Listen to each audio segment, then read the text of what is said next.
Hey, everybody. Here we are. Hey, look at us. We're on the interwebs once more. Once more, playing games on the interwebs. Like the nerds that we are. My friends, we are raising funds. Hey, thank you, DMD, for subscribing to your own channel. We greatly appreciate your support. Without you, we'd all be out of a job. My friends, let me tell you a little bit here, briefly, before I introduce my amazing players. What we're doing tonight, we are raising money for the Games for Love charity. As gamers, we know that games can be a very useful distraction when we're facing particularly difficult times in our lives, and that it's especially true if you happen to be a child experiencing an illness that requires an extended stay in the hospital. That's why we're incredibly thrilled to be part of this important Games for Love TTRPG Mega Stream fundraiser with our good friend, buddy, Phoenix Iwaki, supporting their mission to bring more games to kids who really need them. Games for Love is a charitable organization that works with hospitals to provide gaming, therapy, medical care, and STEAM opportunities for kids in hospitals. Their efforts bring gaming consoles to hospitals so kids can turn their minds off their illness with gaming therapy, then kids be kids and giving their bodies time to heal. We're honored to do our part during the Game for Love TTRPG Mega Stream fundraiser, and on behalf of all our players here today and all our partners in this Sensei Phoenix Iwaki, we thank you from the bottom of our hearts for joining and for any help that you can provide in our quest. Get involved today. Help support a great program that brings fun and joy to children when they are in dire need of a little hope. And speaking of people in dire need of a little hope, my friends, let me introduce you to my players who are looking at their health point levels on their Dragonbane character sheets and wondering, when are we going to fundraise for them? How's everybody doing? Outstanding. Superb. Are you sure? Nervous now. Purring with excitement. Bravo. Perfect. Perfect. Oh. We're going to start the game. If at any point in time someone needs to use the bathroom or the litter, you just let me know, Okay. and we'll take a little break. My friends, thanks so much for joining us in this effort to raise some funds for a wonderful little foundation. We are going to play a little game Dragonbane here. And I would like you to tell us, please, who you are and who you are playing tonight, so that people may learn to know and love you. And we will begin with the only person who has any advantage going into this thing, Beth. Thank you, guys. Great to be here. I'm Beth. Hi. Tonight, I am going to be playing Hari, who is a hunter and skilled with weapons, but perhaps not with people or words. So we'll see how that pans out. There's probably somebody else here who can, has got the gift of gab that can protect you, so they can cover for you in that era. Sure hope so. I have kissed the Blarney Stone. Ooh, you shouldn't go around kissing my. random objects in the world, especially now with COVID. But, Okay, well, in my defense, this was like 12, 15 years ago. What? It's So you were tradition. like, what, 10? I was like 11, yeah. Oh, see. So I thought you should bet. Thank you. Thank you for that. Now that I feel super ancient, I will toss it over to, well, someone who makes me feel less ancient, because about as ancient as I am, Dungeon Mr. Ty. Well, if I didn't know that was look at you. projected, I guess I better come back here. I am Dungeon Mr. Ty, founder of Adventure Sling Productions, creator of New Varden, and tonight I'm playing Girth, Greyhook, Morningbane, a mage, an elemental mage. So get used to it. That's all I got. Yeah, that's cool. That's plenty. That's more than most people get these days. So, thank you for coming, Ty. Always appreciate playing with you. And you and Beth, the only two people I think that have any experience with this system. So, but knowing you, you've probably forgotten all about it. So it's really just Beth that knows what we're doing. I totally know what's going on. Don't worry. Speaking of someone who has no clue what's going on, oh, they ended up here, or how they're going to get out of here. Aaron. And how did I even get here? I don't remember. But yes, it's me. You were on It's your way to Erin. the fridge to get a glass of milk Yeah, take a left somewhere, and here I in am. Albuquerque. That's right. Yeah, it's me, Erin. No, not there is Erin Dippity Doo. I am really excited to be here tonight playing Aurelia of House Altherendry. They're an elf, you couldn't tell. Because of the Because the of the difficulty, general, the name. yeah. Yes. Yeah. You get it. Awesome. Looking forward to seeing that. Thank you so much for being here. Thank you for taking that wrong left turn at Albuquerque. It's always a lot of fun.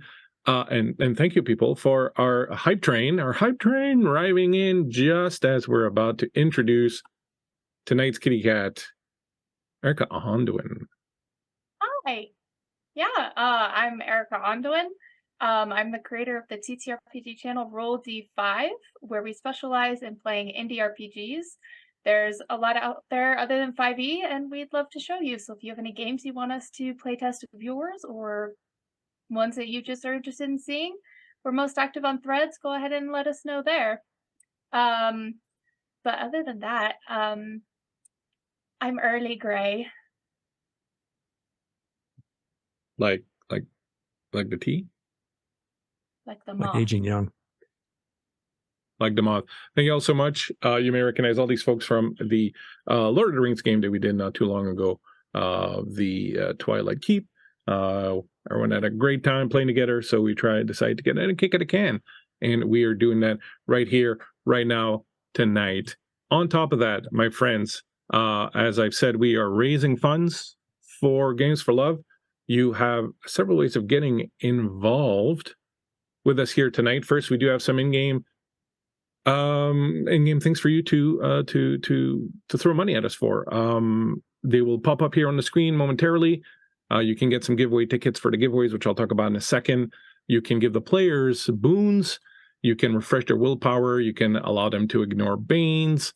And you can give them draws from the deck of treasures. And I'm such a benevolent game master that I went through the deck of treasures today. I took out all the coins and I left just the items. And I modified them slightly so they all do something cool. So, my friends, for $25, you can give the group 4 draws from the deck of treasure. So that could go far. That could go far.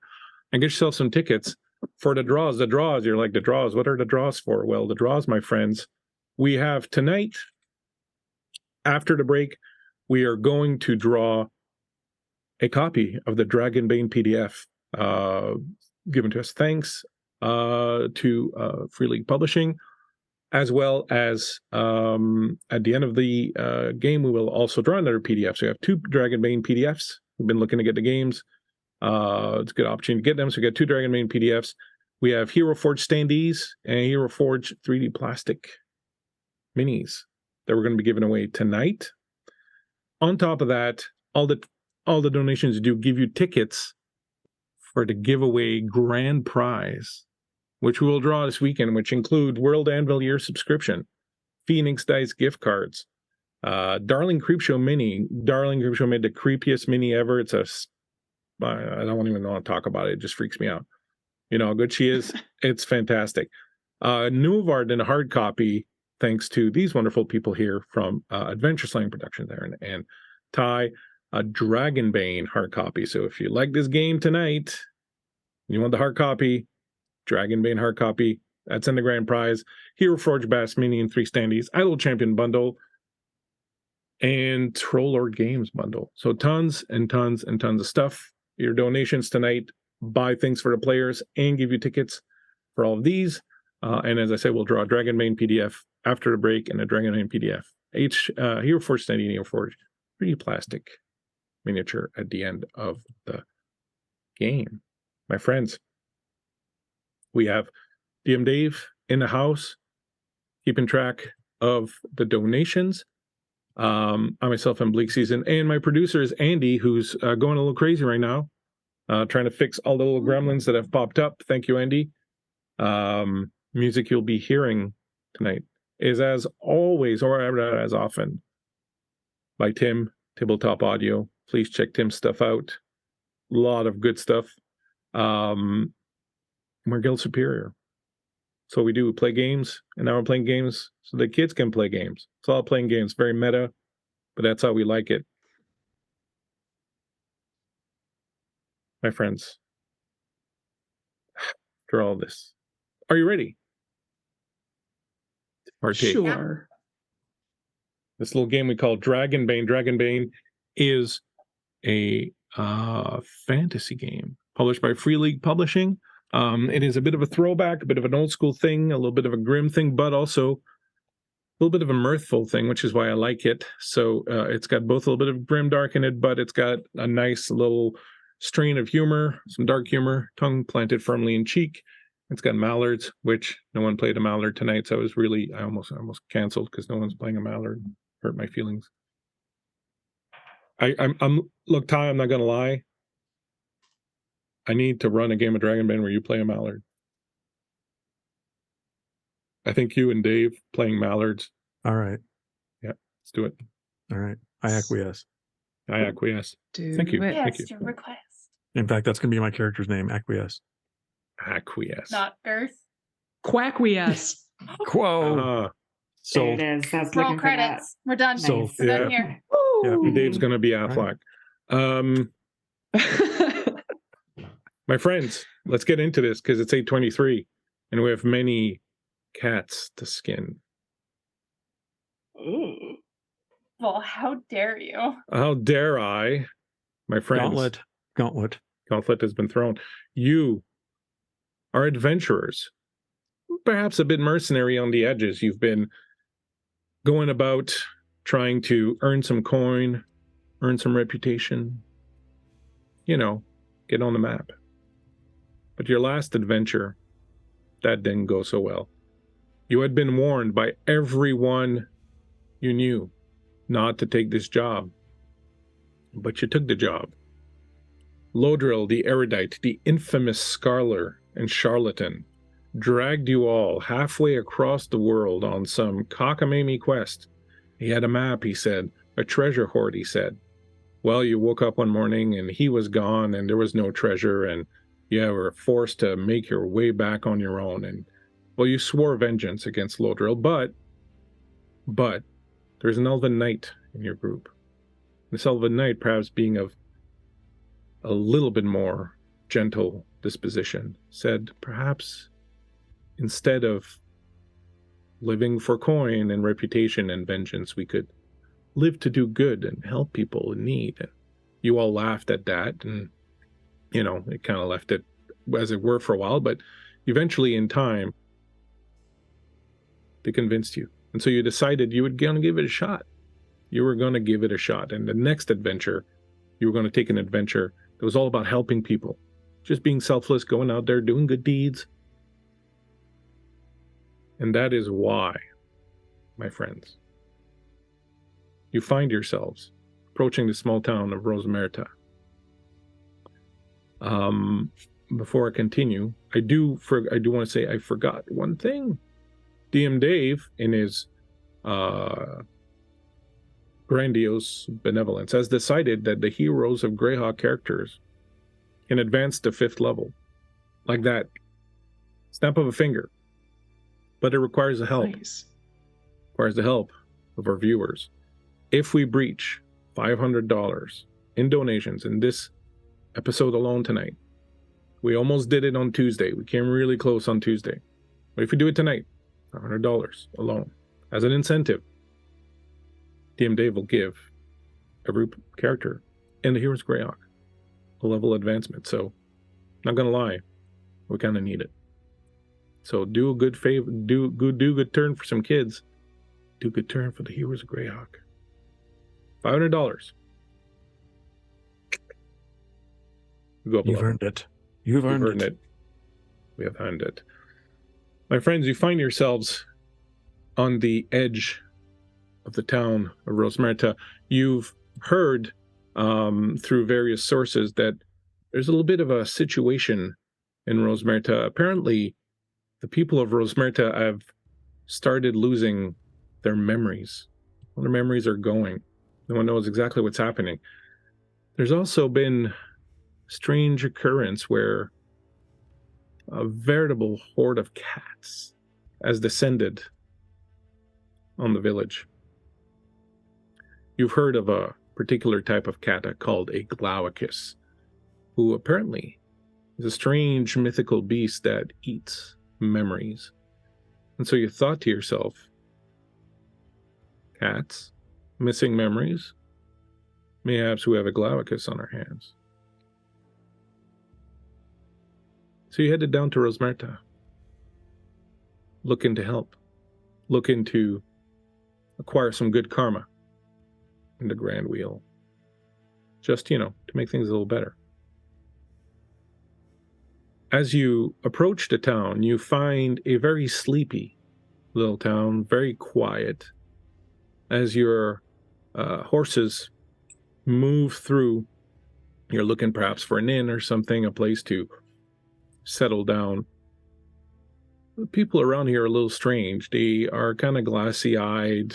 They shuffle around. Very glum. Very listless. They don't seem to have a lot of pep in their step. They seem to be a little distracted.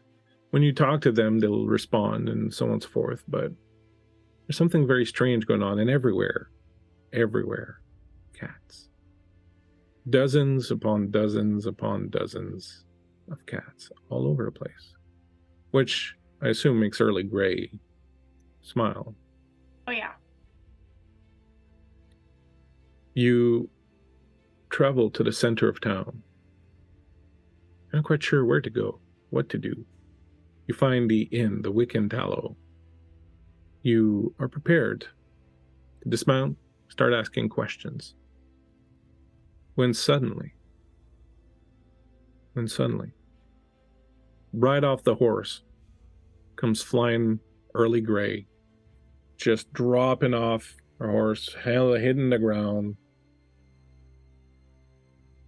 eyes wide, kind of not moving. You've seen this kind Did of she at least behavior land on from her Early feet? Grey before. She did. Early Grey, you find yourself, walking through tall grass, and at first you think this is really tall grass.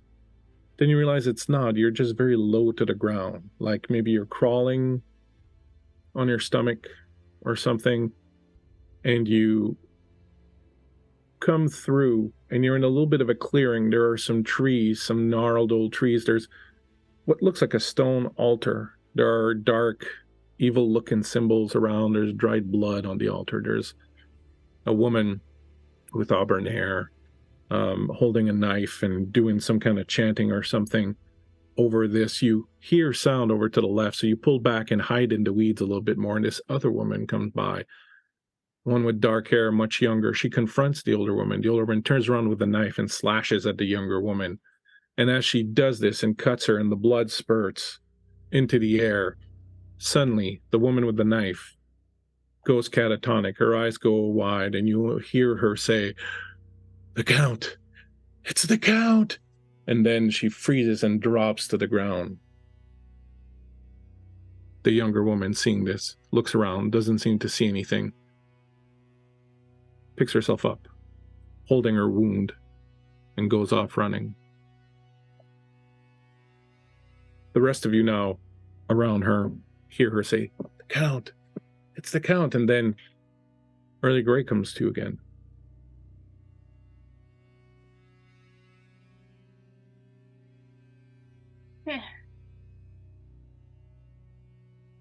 Who's the Count? Why are you all standing over me? We're trying to figure out what happened to you. You said the Count. I know how to count. I wasn't sure if that's what you meant. Do I remember this dream?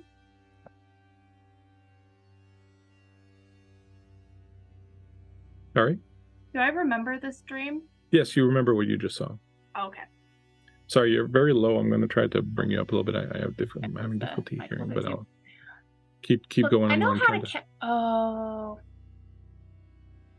I had another one of those, like, murdery dreams. and this lady like got stabbed, and it was wild. And then she just walked away saying, "It's the Count, it's the Count." So weird, but At least you remember. Let me help you up. sure. And her big paw will reach out. Oh, Ugh, my. Let's take a for such an old man. Well, always with the a quick minute here, and please describe your characters just so people have a good idea of exactly what we're dealing with here. We'll save Erica for last, but since you've been called out, old man, tell us a little bit about yourself. Simple traveling garb. I prefer to be hooded. I do carry a staff. I know it's stereotypical, but it works for me. Isn't that right, Agatha? When I say Agatha, you hear a bit of fiddling music, sort of echoing on the air. Otherwise, simple travel gear, and nothing stands out particularly wildly. I am Girth. I am also known as Grey Hook. Some know me by my name, Morningbane, but I get harassed for that too, so Girth or Grey Hook will do. That is I. Girth. Anybody else, Yes. please? Yeah, I'm standing in the group is an elven woman who's not taller than maybe 5'5" or so, with long platinum hair that drapes over plate armor that actually looks maybe a little bit large over her frame. But yes, she is donned in plate mail with a tabard that kind of hangs below across the legs. Plated legs, of course. In one arm, she's carrying a rather large helmet with a shield and sword strapped to her back, at least in this scene. This is Arelnia, and she carries herself with a little bit of, a straight posture and an air of one dignified. And looking at this situation between the two of them with a bit of personal amusement.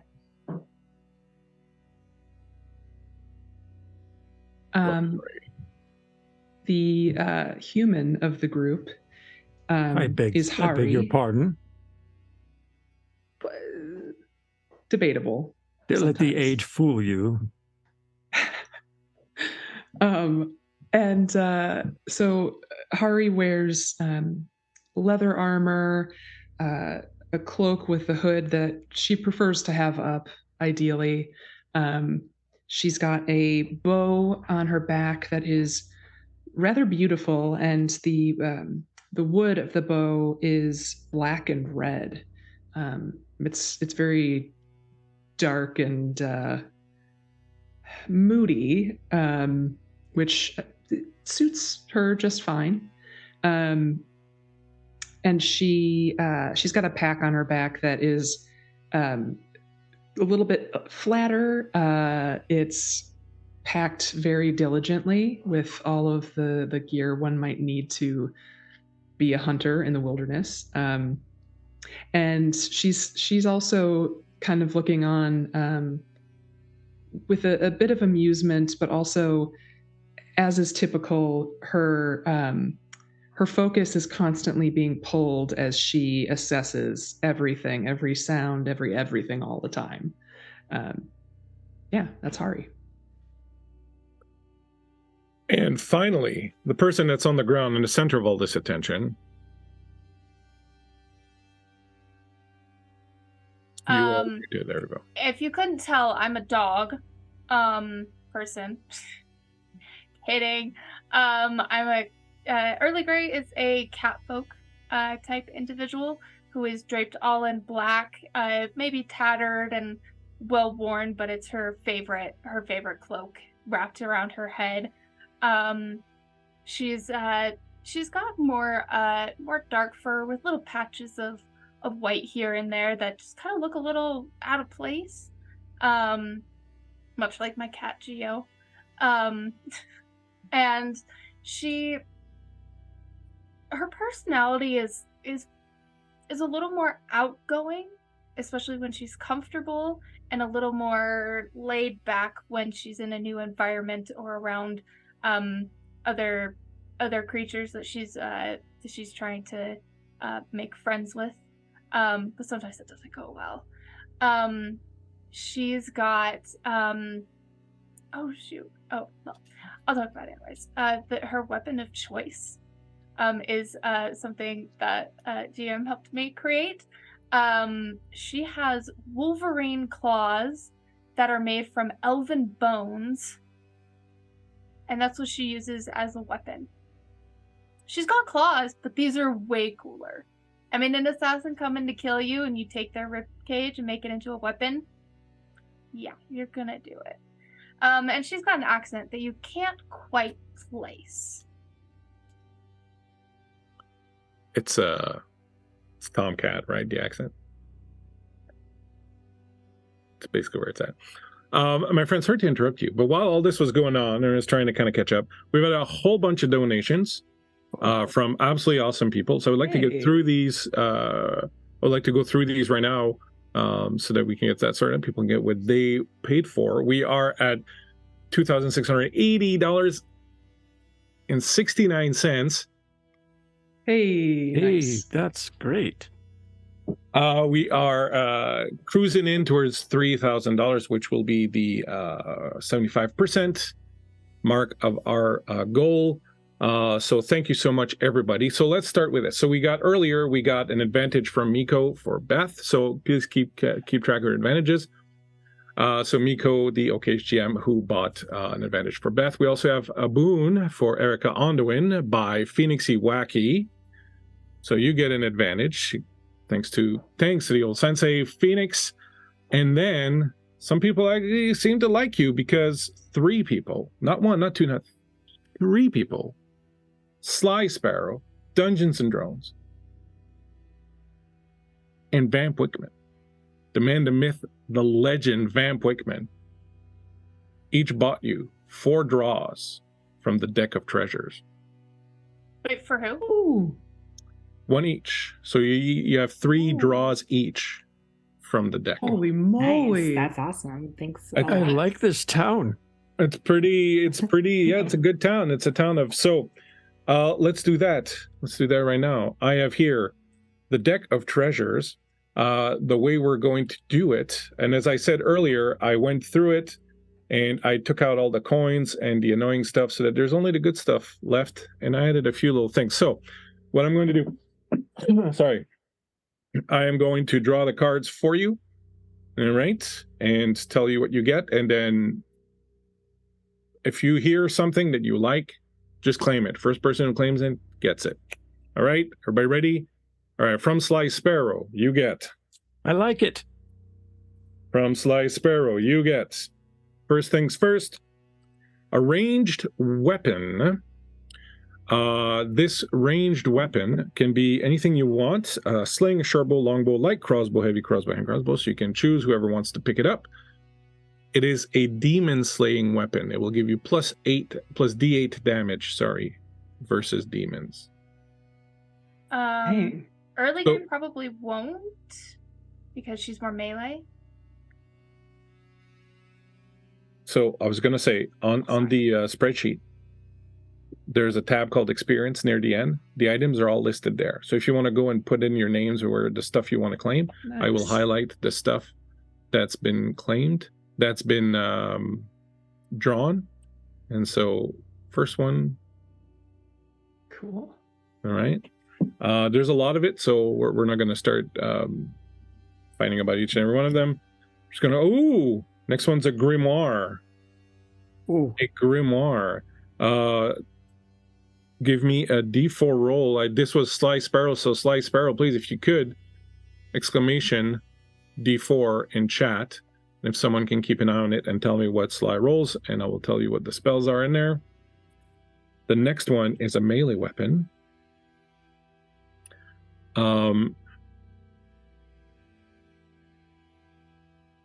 Sly rolling. 3. 3. All right. You will get 2 spells from the mentalism. I'm claiming the grimoire. You should. Oh, good. Quick Sly, give question me a d6 roll. about the melee weapon. Is it the dual wield or the lightning fast? It is. The one, it is a dagger.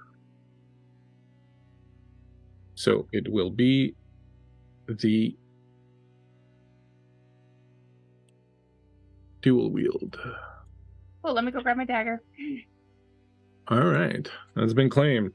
And finally, the last one from Sly, a book. This book, someone give me a d6 roll, if you would.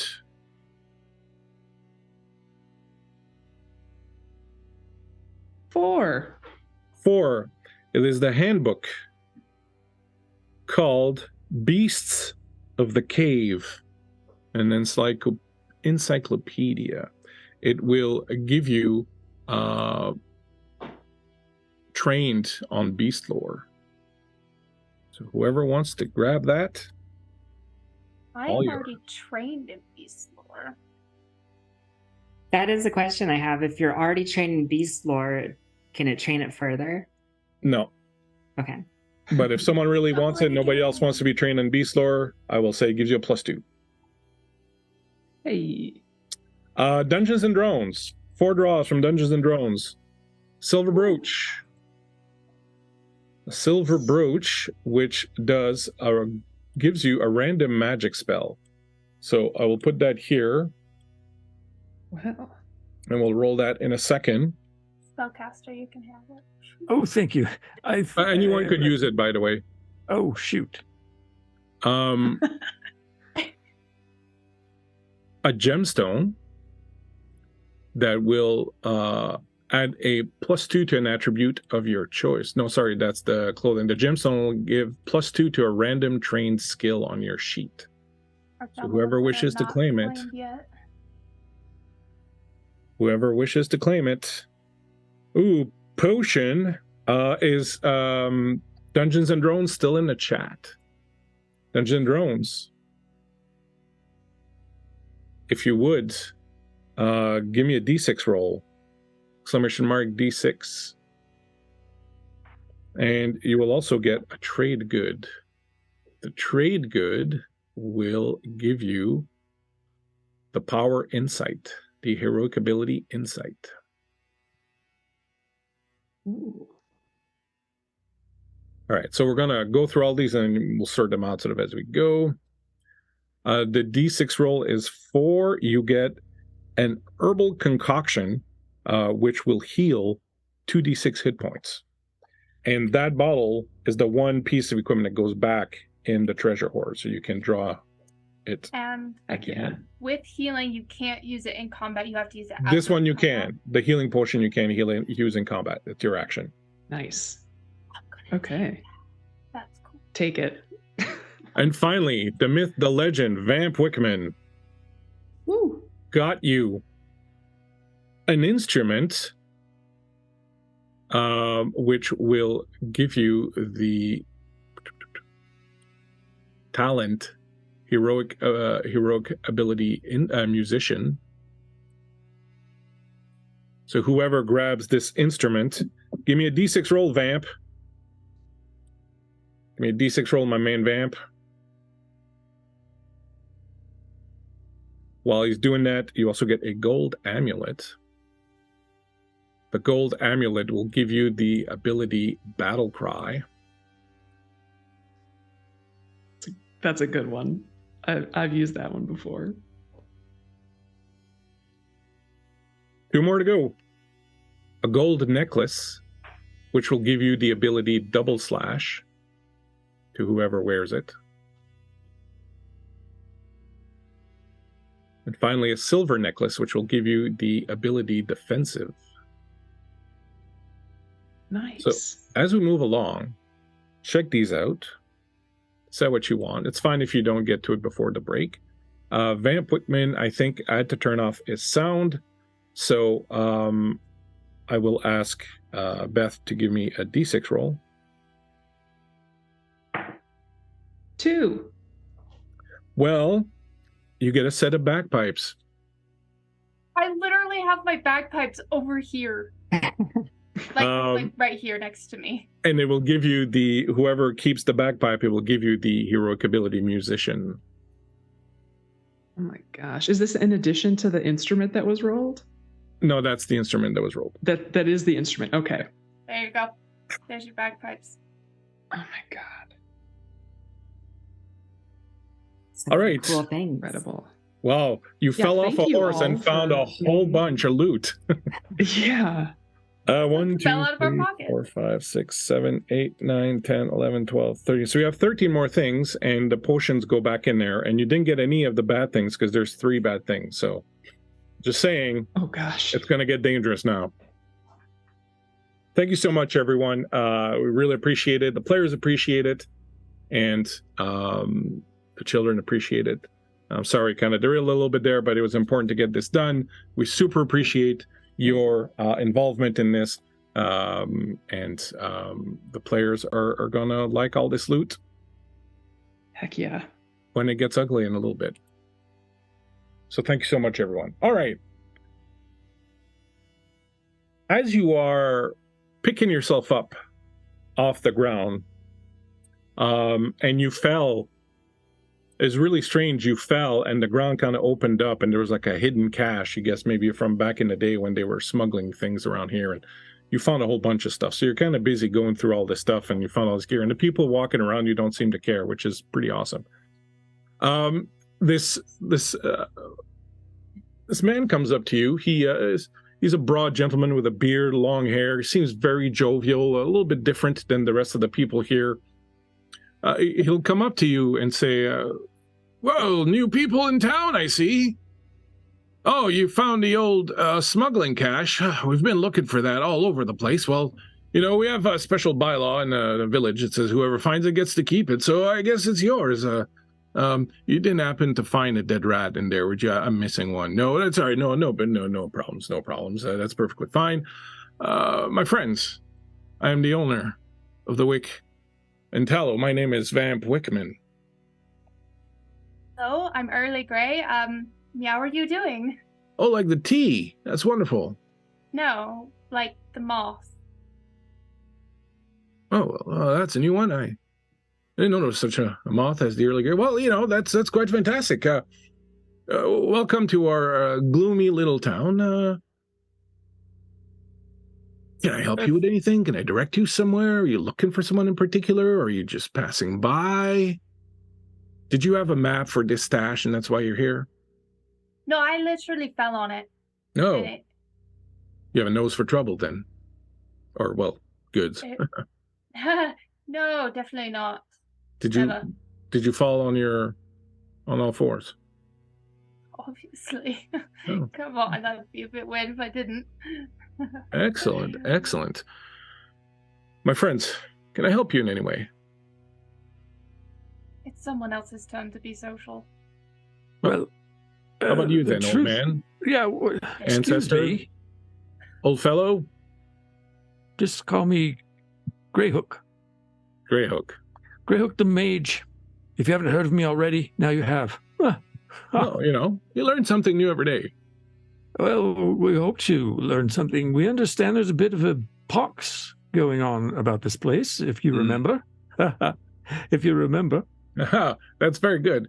You know, I would say that for some people it's problematic, but for some other people who have a lot of things they'd rather forget, let me tell you, it's it's been kind of a boom, really. Mm. But some people are finding it a little disturbing not to be able to remember anything. Just yesterday, my neighbor Heinrich walked into his house, did not remember his what? No, okay, no, that's a pretty good. No, that's a good turn. Did Let me you, see. you sure you're remembering this correctly? Actually, now that you mention it, oh damn, it is Wait a going. moment. Do you have memory issues too? Oh, I think so. I guess that's all. It's all these damn cats. No offense. Offense It's all these damn taken. cats.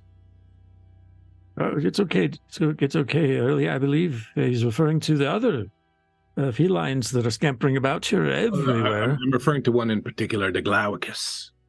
The Glaucus is a mysterious animal, but wherever the Glaucus goes, other cats follow, you see, and, well, proof enough, and he kind of encompasses all the cats here, including Anduin, proof enough that cats will just rush up and gather up around where the Glaucus is, and, well, you add that to the fact that people's memories are going, and it's pretty clear what's going on in this town. See here. I don't know that accusing my companion of just blindly falling in line. How are you feeling, Early? With this Glaucus is necessary. We're here to help. I am here to serve like always. Well, we'll appreciate anything you can do for us. I got to tell you, it's getting harder to run a business when you can't remember who owes you money. Well, that would be a problem. I'm adept with fireballs and flame. I don't see how that's going to help me. Are you offering to burn down my establishment? No fire. No fire. Not again. Forget I said anything. It should be easy. Well, you may want to look into it. Only thing is, I know I had a good lead for you, but now I can't remember it. It's gone. You happen to write it down somewhere? No. Forgot how to spell. I know how to write. Don't be a nincompoop. I'm an innkeeper. My name is Vamp Wickman. I'm capable of many great things. I just don't remember most of them right now. I think it's coming back to you. What's your name? No, now that you're saying, you're making me doubt it. You're making me doubt everything. Oh, hush with you. Not to upset you, we will need a place to rest our bones, I suppose. We're going to be here. Well, you can However, certainly come and stay at my inn. It's right here. It's the Wick and Tallow, according to the sign. Oh, that's a great idea. Oh, yeah, I wonder who owns it. Looks like a fine establishment. As he's saying that, you hear at the same time all the cats start making this strange noise. It's this kind of low hiss moan that just starts with one and spreads all over. And as this hiss is kind of spreading around all these cats, and there's dozens and dozens of them all around you, you look around and you see that once more, your friend, Early Grey, eyes white, fall into the ground. You're moving again through the grass, and this time you come out and you see a field, fallow, in front of you, and at the other end is a small farmhouse, a little bit of smoke curling out of the chimney. It's very nice, and it's very peculiar because there's a yellow barn behind it. As you look at it, you see the woman, the young woman who got cut earlier, sitting in front of the house with an older woman who looks very much like her, and they're bandaging her hand where she got cut. The cats stop hissing around you and they start to disperse. And Early Grey comes to. I'm not a barn cat. I look at Hari and Arelnia and say, I was intending to catch the next time that happened, and I failed, and sorry, Early. You've done it again. Well, now that's a little bit more concerning, but so Yeah, you think? I'm having some connecting dreams. Remember how I said somebody got stabbed? Yes. The one that got stabbed is now in a yellow barn with an older woman getting themselves bandaged up. Oh, Yellow Barn, you say? That would be the Bogdan farm. They're just a little, just southwest of here, just a little bit out of town. You don't want to go there, though. Those people are a little strange, you know. They sort of keep to themselves, and, well, there's some dreadful past in their family history, and, well, they were ostracized from the village. Only thing I don't remember what it was. It's all right. Strange is my middle name. Ah, pleasure to I meet you. didn't My name know is, that. are you new in town? Well, welcome. We're always glad to have new people. Oh, did you happen to find the cache? Oh, that's incredible. We've been looking for that thing for, well, years now, but you're in luck. There's a special city bylaw. Whoever finds it gets to keep it. So, was there anything interesting? Did you happen to find a dead rat? I'm missing one. No, but your name is Butty McButtface. That does not sound quite correct. I don't recall that either. Yeah. In any case, I'm feeling kind of thirsty. I think I'll go in this inn and see. It looks like a very wonderful inn. I wonder who runs it. Huh. Yeah, I wonder. Some guy named Wickman. I don't know. Ah, sounds like good a things. dreadful fellow. In any case, many cats to skin and whatnot. Have yourselves a pleasant day. And he walks off. Keep saying that. Well, There are a lot of cats around. After all. If a cat gets skinned, I will murder everyone around me except for you guys unless you did it. That's fair. they're not So my that's methodology. Just so normal you know, reaction. this is a letter opener, not an actual knife. Because I think actual knives are against TOS. So what do you like to do? I don't think we're going to get very far standing around here trying to herd cats, if you will. Perhaps we should venture to the barn and check out the strangeness there. It can't be any more unusual than what we're seeing here. And you look around and you don't see Early Grey anymore, except if you Oh, look down, damn. you'll see she's petting all of the cats. Any that she can touch is just petting them and giving them good Well, good interestingly neck enough, scritches and butt pats. As the lot of you start moving and heading towards the farm, they start following you, all the cats. They're coming out of everywhere, from under porches, from, off of roofs, from around barrels, from under people's clothes. They're just following you. And by the time you're exiting the town, there's at least 30 or 40 cats of all different makes and colors and shapes and sizes, just following you, and kind of like you're like the Pied Piper of cats. This is the best day of my life. Could you, No, could you Early. maybe Are you not? allergic to cats, Harry? You've never given me trouble, but there's a lot. So many here right now. It's a lot of fur. Yeah, it's a lot. Don't typically mind your company, but this is kind of disturbing. It's a bit much. There's a lot going on. Not possible. Are you doing that on purpose? Not technically, but I'm not mad about it. No one's mad, dear. It's just a bit off-putting. Personally, I'm afraid I'm going to trip and fall. Oh, Well, at don't least raise you- your feet. Oh, so sorry. I was just going to say, if you were to trip and fall, you'd probably at least have a soft landing. Oh, yeah. Well, you're not wrong there, for sure. Hmm. Just don't lift your feet all the way up. You move like a little scuttle. It's typically how I move. Thus, I know that I'm potentially going to trip. I'll be fine. Just, shoo. Shoo, be careful now. Get on with you. The cats that they follow you keep bringing you mice and dead birds, Erica.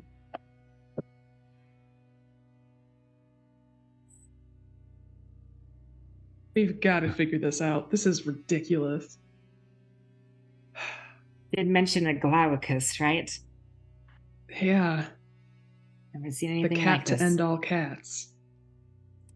Well, one of them, anyway. You can make a myth and legend roll to see if you've ever heard of a glaucus, or myth and lore. Remember exactly what it's called. Myth and legends. Ethan, legends. What? Well, by Ooh, that's a golly, I know 7. exactly what this thing is. To my 10. Myths and legends. Want to You have to get meet or roll under. 2 of 14. Excellent. 6. That's a success. actually know what it is. I've just forgotten.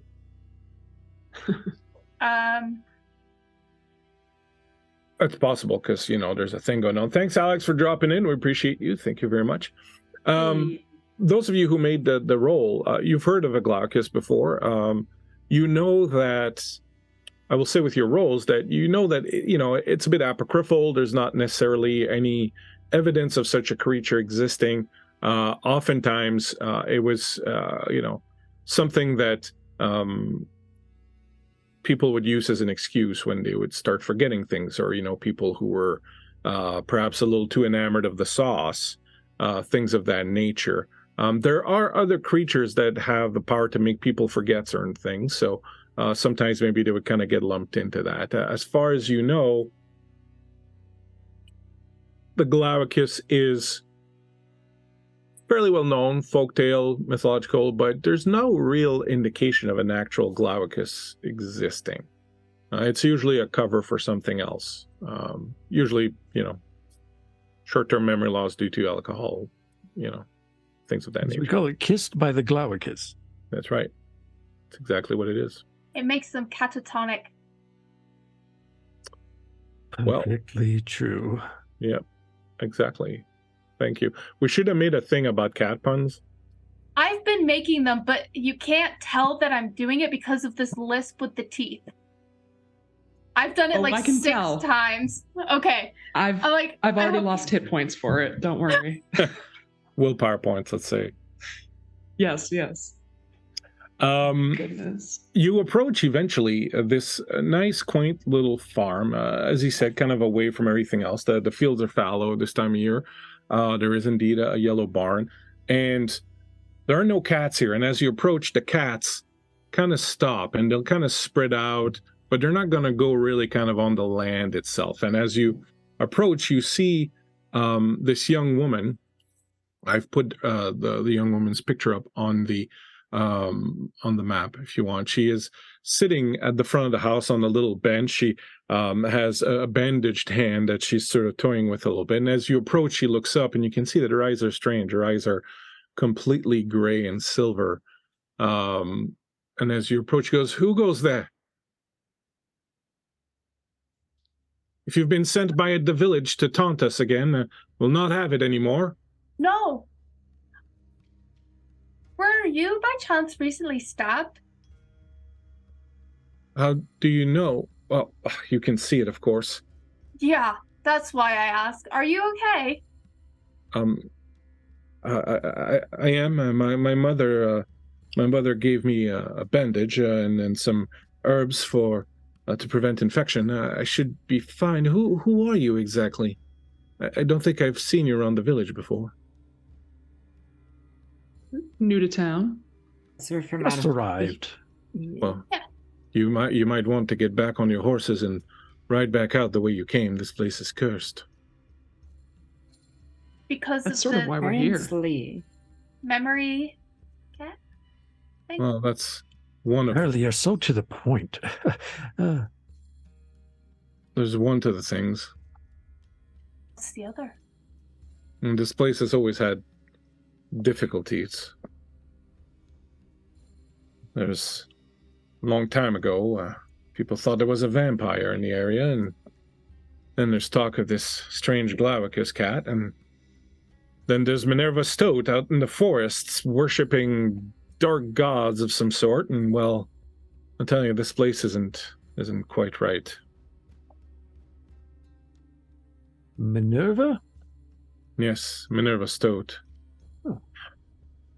Have you come to help? Yes, we have. You In realize any way we that don't we have can. a reward for you, right? You're doing this out of the kindness of your hearts. We're trying something new. Yeah, it was There time. you go again. Doing earlier. what is right. After all, if there's a beast, a monster, this Glaucus truly exists and is causing trouble, then it's just is it not our duty? Scholarly To help. duty. Indeed. Well, please, come on. Let's go inside, and I'll get you some refreshments. And She'll guide you inside. As you go inside, I would like you to know that Phantom 491 has just bought someone an advantage. So I'm going to say, let's do a random roll between the two people who don't have advantages now, which is Aaron and Ty. So if you want, fight. each roll a d20, and whoever rolls the fight. lowest will get this advantage from Phantom 491. Thank you, Phantom, for your donation. Thank you, Phantom. Oh, now we're at 2069.0.69. Someone did that on Nice. purpose, and I love it. That's very kind. Gosh, Very so specific. nice. So who's got the what'd you roll? Aaron and Ty? Doing a roll off. I got an 11. I Two got ones, if you 4. will. 4. Not fair. That's really not. I do protest. All right, Aaron, you got the advantage from Phantom 491. That's what people who do the right thing get. That's right. I've never See? done the wrong thing in my life, I swear. When you go inside, you see a couple of old people with whom she Hey. introduces as Papa Bogdan and Mama Bogdan. You see two other younger fellow who look kind of like the woman, so you figured they're probably siblings. She introduces them as Radu Bogdan and Cordeliu Bogdan, and she introduces herself as Luminita Bogdan. They are very warm and friendly. They bust out the borscht. They get you some, hard, crusty black bread. They've got some tea and a bunch of other drinks. They offer Early Grey, some milk. And Do you know cats are actually basically lactose intolerant? They shouldn't actually really have milk and dairy, except when they're kids. Yeah, we it's know different. because your You- toots on the road are unbearable. Is that what that Yeah. is? I've always wondered. I've not been able to lactose pinpoint intolerant the source. foods. Oh, Follows us Early. everywhere. I'll put it down. As she feeds you and whatnot, she will tell you that the Bogdan family long ago ruled these lands. Her great grandfather Orloff was the lord of this area. However, there was a dark, evil reputation that started to spread at some point, no doubt raised by people who were jealous of Orloff. They said that he was a vampire.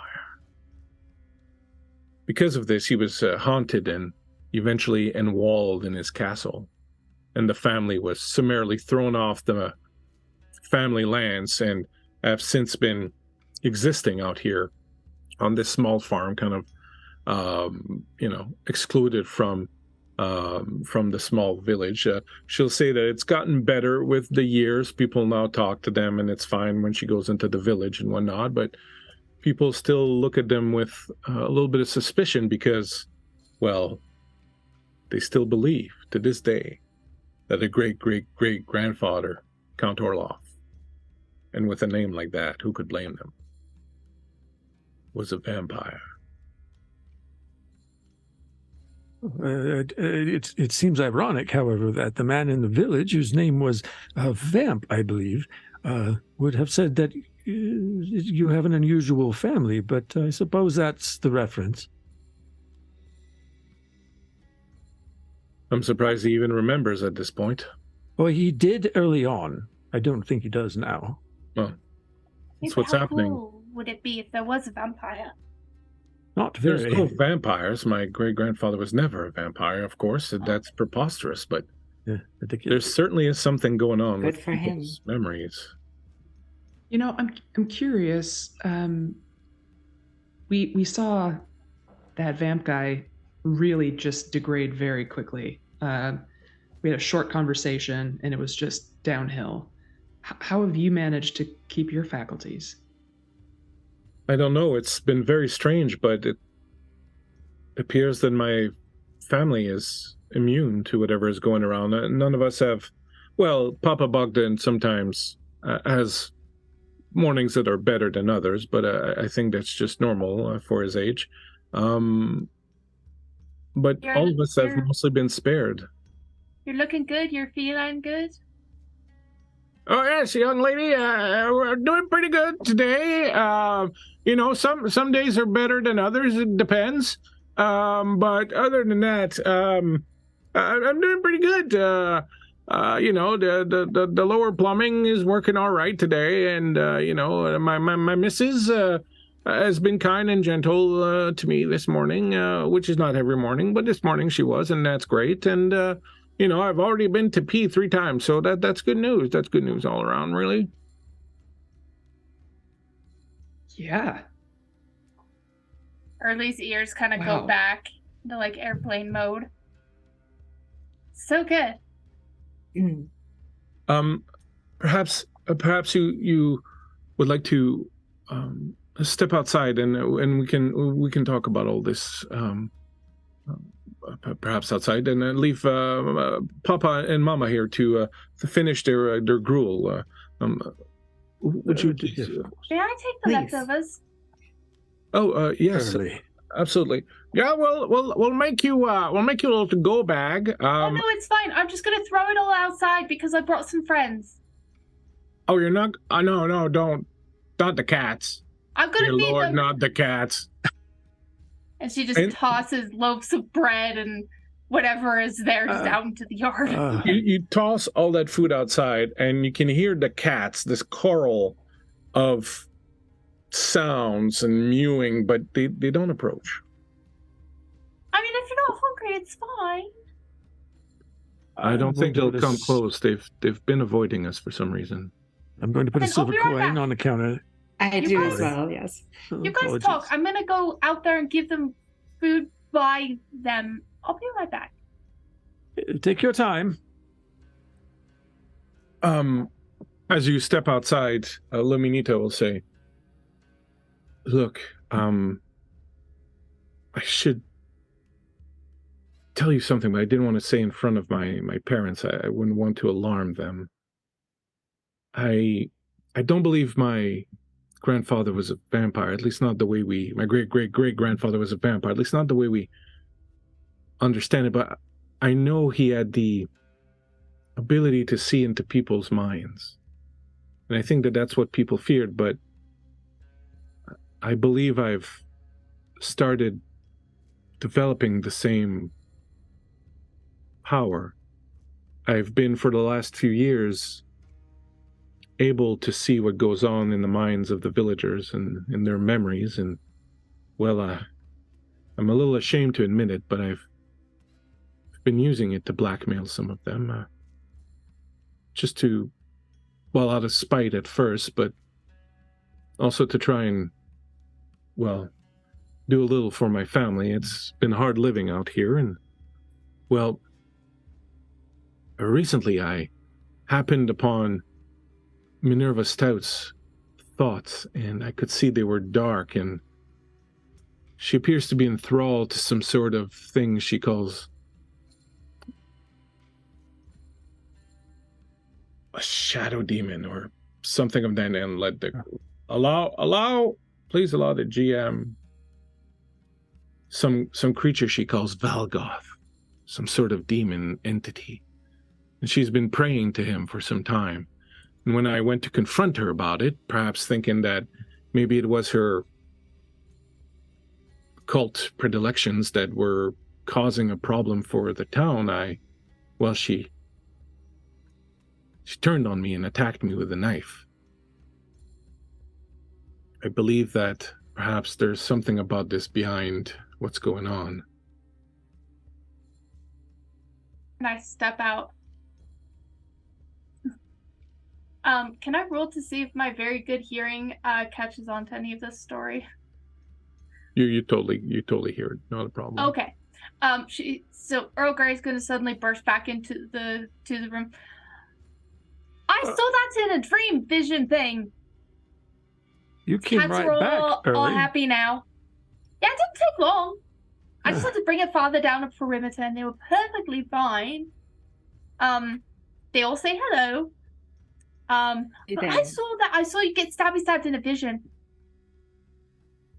I'm sorry, that's probably really weird to just... I need to intervene here. I'm hearing that there is a lot of messing around going on with the arcane, and I'm not fond of it. You have to have training in this sort of thing. You have to not let it get so well out of hand that you begin It's a small town, and we're in the middle of nowhere. People get, bored at Yes. night in the winter. Yes, and so I'm so turn to little black bored. magic. I mean, that's what people do, right? No, it's not what they do. That is not right. Well, apparently that's what they do in this town. It's what you have done, and I'm not trying to be accusatory, I understand. But you do realize you're opening up doorways that you cannot close. Well, I didn't open any doorways. It was Minerva Stoat. I had nothing to do with it. But you're reading minds. Well, if you had the power to read minds, you're telling me you wouldn't? No, I would. I do. But I have training. I'm sorry, what? Oh, it's magic stuff. Whole time? No, not the whole time. Don't worry. I've not been reading your minds. I'm not. That's pervy. Not like that. Not that He kind of. looks at you and searches to see if you know. Well, whatever doors have been opened by this Minerva, it is increasingly imperative that we close it. You agree with you. Well, what I don't understand is why she yelled out the Count when she attacked me, and that was my great-great-great-grandfather's title. There's not been a Count in this area since they walled him alive in his castle. Yeah, well, I'm certainly sure it has nothing to do with him potentially being alive still. It could be. I mean, that's been like the overarching theme of these little visions I have, and then I wake up saying it. So clearly, it's got something to do with it. Oh, you have visions too, then? Apparently, I've never had them before. I don't think. Oh, you're not reprimanding her for playing with things that she has no control and no training for? Look, I'm still paying off the costs of my education, and you're all just walking around here with flipping about, reading minds, and blackmailing people. I can't say that it makes me very happy. I don't have enough years left to dwell on all of this, let alone solve it all. I don't have any more shits to give, anyways. How do you know? I It's the attitude. still have the age. control over my abilities. As you two bicker, Luminita will go over to Aaron and say, I assume they're always like this, but you seem to be perhaps a little bit more level-headed. Do you think we should perhaps go to the manor? I could take you there. I think that would be wise. Yes, especially if there are monsters about of one kind or another, then it is quickly that we must put them to the sword. Not be so hasty. You're smarter than that. I know you've got an oath to uphold, but there is research to be done here along the way. Well, like I said, if there are monsters, so to speak, you can perhaps research their corpse. I should ask you to define monster, but we can talk about that on the way. We should perhaps check in on this Minerva Stoat. Are any of you adept at dealing with monsters in case we do come across some shadow demon or something the like? Look, with the right attitude, everything is possible. House Alether, excuse me. House Quite a mouthful. Altherendry has a reputation with dealing with monsters. My father in particular was quite a slayer in his time. I myself don't have quite the same experience, but I assure you the training is the same. You're very good. You've saved at our least combined 2 of my experience. 7 remaining lives. So was Hari, and she looks at Hari and says, and what have you then? You speak of experience. I am a hunter by trade, but I haven't dealt with all of the monsters. But frankly, with all of our skills put together, I think we'll be fine. Absolutely. Well, no time like the present. I guess we may as well go if you're ready. Let me just make sure Papa and Mama are okay, and I'll be right back, and I'll take you to the Bogdan Manor. And she goes back inside, leaving the lot of you alone here for a moment.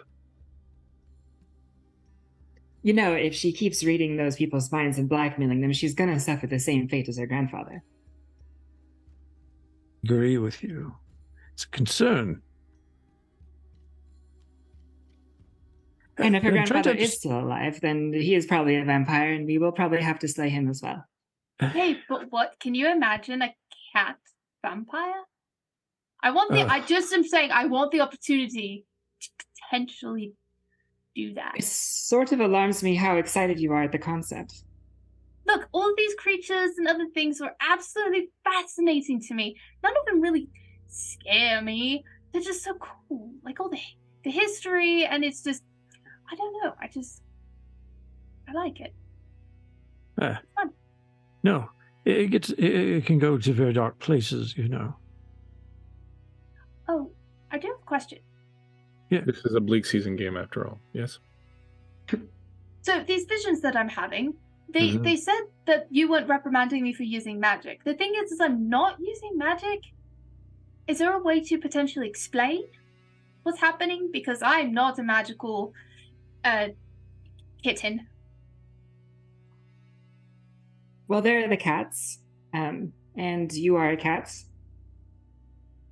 Perhaps Very if the Glaucus is here and does exist, then there may be a connection. I am strictly guessing, however. I mean, you're not wrong. Early. Are you the Glaucus? Be honest. So not that I'm aware of. I'm pretty sure I would have presented signs like purple smoke out of my eyes or something. I think that's exactly what the Glaucus would say. Yeah. We didn't have this problem. You. Oh, good. You had me going too, Harry. No. I was very worried for a second. Mind thinking, yeah. Gotcha. Let me Very goes keep on back your out of toes. the house. All right. Mama's sitting in a rocking chair. She's got her knitting, and I changed Papa, so we can go if you're. Oh, yes. Yes, let's. Are your fit my helmet on? Are your friends coming with us? And she points to all the cats. I can tell them to God, stay no. if you would like. Certainly That's a hope good you do. idea. Yeah. No, never mind. Yes, I will go and tell them. I will communicate with my friends, and see if they will stay here and hunt all the mice in the fields. Do insist. Do insist. I will insist upon their safety because for some reason everybody keeps threatening to skin cats, and if that happens, I will kill everyone. It's all right, Anyway. Haley. It's all right. No, not everyone. And to be Okay, fair, well, there's not far that too many for anyone to begin that task. I do want to point out that a secret admirer has just bought Ty an advantage. So Ty, you also have an advantage from a secret admirer who said that they felt a little, bit of pity that the old man in the group did not have an advantage while the others did. Do so appreciate it. Listen, I don't think the secret admirer said exactly what you've said that they've said, but that's just, a guess. Oh, okay. Let's so not it's not push it. We'll just somebody accept we it. know who did that. Okay. No. Not someone in the group. No. Okay. No. It's not someone in a Wes Anderson film set. That is so true as to what that looks like. I know, huh? It's really spot on. That is a Clearly high compliment, intentional. you guys. Stunning. Little do we know it's not actually the living room, it's just a screen and an image. That would freak me out. Dude, Just a little why'd you bit. ruin it? I don't know, the angle on the chair looked a little bit off. Now we just need Bill Murray sitting back there. Yep. God. You go and talk to the cats then? Yeah. They all look at you very expectantly. Do insist.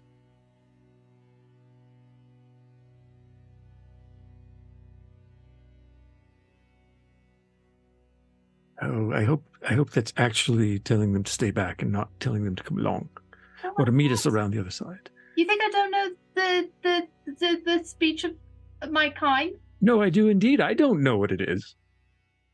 Meow. Meow. Meow. No. They kind of all huddle together. One of them sticks his head, make sure no one's listening. God. Then they come back, they look at you. Yeah. Early bows to them. All right, they're going to stay here in the fields hunting mice and having the greatest time of their lives. And as you all climb aboard your horses and start following Luminita to her great-great-grandfather's ancestral manor, all the cats start following you directly to the manor. I might have lied. You travel through woods for a little while. Eventually, you arrive a bit of a little elevated spot, and up on top of this mountain, you can see an ancient manor. It looks like there's maybe a chapel attached to it, and then it's got a couple of floors. It looks very old. It is covered in vines. Many of the windows are boarded up. The ones that are not are broken. And there are a lot of cats here. There are just a lot of cats. I mean, we're talking oodles of cats. You could skin cats for days and still have a lot of cats left to skin. There'll be no skinning of cats, you bastard. Who are you talking to? No, you know, I don't know. I just was suddenly triggered and I had to say something out loud. Yes. Are you having more visions? Look at me. No, Not you right look now. okay. All right, okay. Fine. You know, you could have told if those cats actually had stayed behind, we'd have twice as many when we got here anyway. I don't think it really mattered. Okay, but let's be real. How often do I listen to you guys? Never. Never. Hardly Exactly. ever. So how do you all. expect my friends here to listen to me? One of their own, even. It's not fair logic. It's reasonable. It's understandable. I don't appreciate it. Yeah, but the logic is there at least. So. Do you want to go inside then? Please. Yes. Yeah. You approach the manor. You can see in many of the windows cat eyes looking at you, staring at you. You can feel their presence, but more than that, you can feel a very ancient, very dark, very powerful presence that seems to permeate the entire area. The stones themselves seem to have been imbued with this otherworldly darkness. The place is menacing as you approach it. There's a front door. It's somewhat ajar as a cat comes out and then another one comes out and one goes in and start moving around left and right a little bit. Many of them just sitting there cleaning themselves, a few playing around. One of them, maybe, you don't know, managed to get a ball of yarn somewhere and they're tossing it back and forth. Give me a willpower roll, Erica. Absolutely, I will. Oh, no. All right, let's see. Willpower. Where is it? Where is? Oh, there it It's is. your Found it. will Sorry. understand. 11 What's your will? and 13. Before you know it, Earl Grey is on all fours, on the ground, batting aside the cats to get at this ball of yarn. You haven't seen it. It's been a few months since you've done this. I motion to the other two. Yeah. Okay. Continue to explore. Wow. You approach the front door, As I said, it is somewhat ajar. And you can easily gain access inside. When you peek in, you see a vast empty room. The floor is damaged, cracked by time. There is a brazier that is lit at the center of the room. You can check the map. I've put up the map for it. There's this wide double staircase that goes up to a second floor. There's some sort of statue that's behind the brazier and at the foot of the stairs. Behind the stairs, you can see two doors, one on the west wall, one on the north wall. You distinctly hear organ music being played from the north. And there's a little breakfast nook over to the right. There are some various victuals that have been laid out on this little breakfast nook. It smells pretty good. Have we been expected, do you suppose? It does feel that way, and I don't like it. I'm gonna actually draw my shield at this point. And for the drama, it alights with a glowing white light as I hold it, and it just kind of illuminates even brighter, like a 10-meter Which radius. is useful because it's quite dark in here. There's only the brazier for light and a little bit of light that's coming in through the door. The boarded windows are not very efficient in letting lights in. This place is filled with cats. It doesn't stink. There's no cat poo everywhere. There's a lot of cat hair. Like you're doomed. Your clothes are just covered. But other than that, it's fairly clean. What would you like to do? You saved me from using my spells. I forget that your shield does that. I appreciate it. Well, perhaps if I went by my nickname as often as you did, we would forget less often, but I'm glad to help. Yeah, light from the shield reflecting on the wall.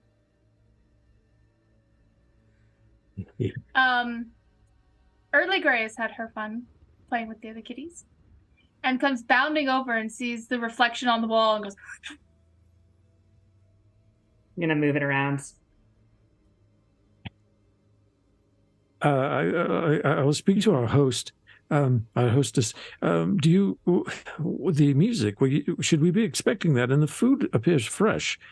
I don't know what to make of all of this. There shouldn't be anyone here. This place has been deserted for, well, going on 100 years or more now.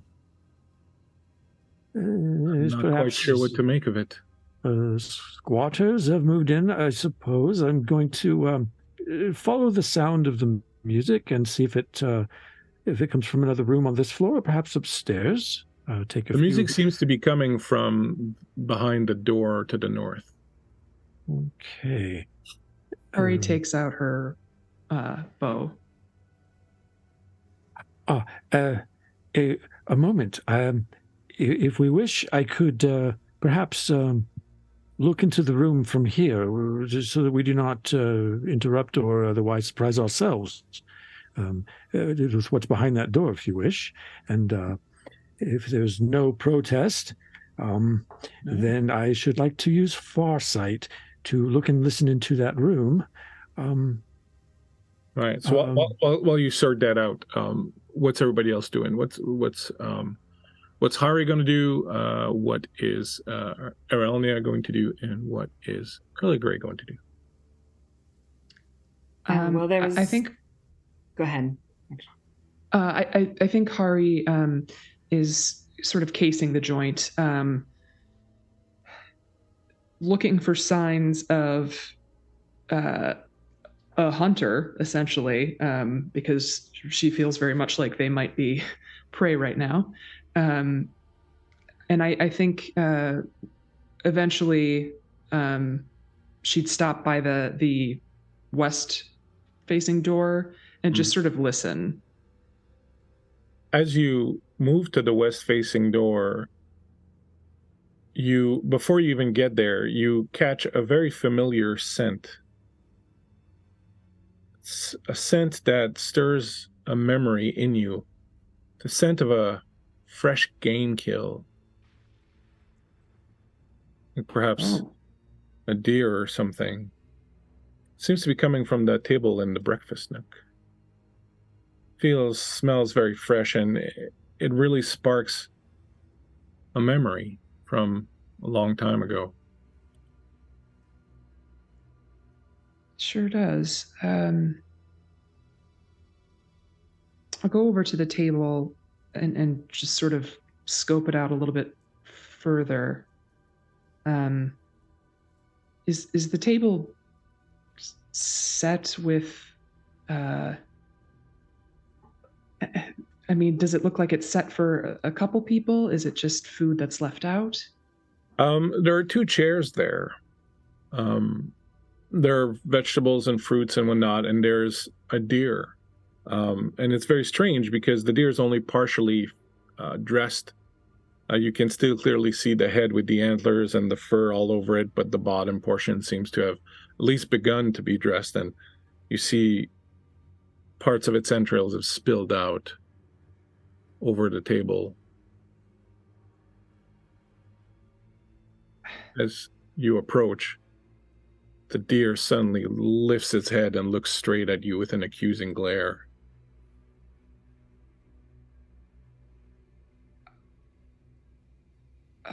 You guys,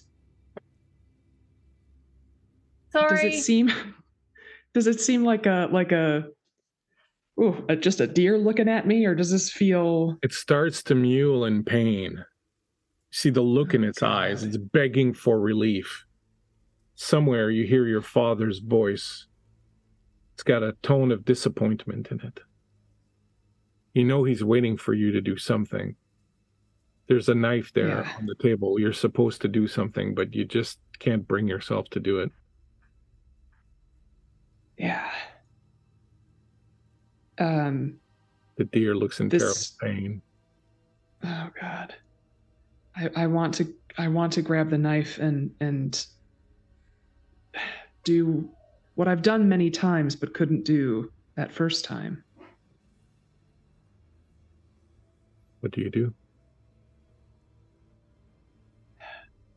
I take the knife from the table and I finish the job.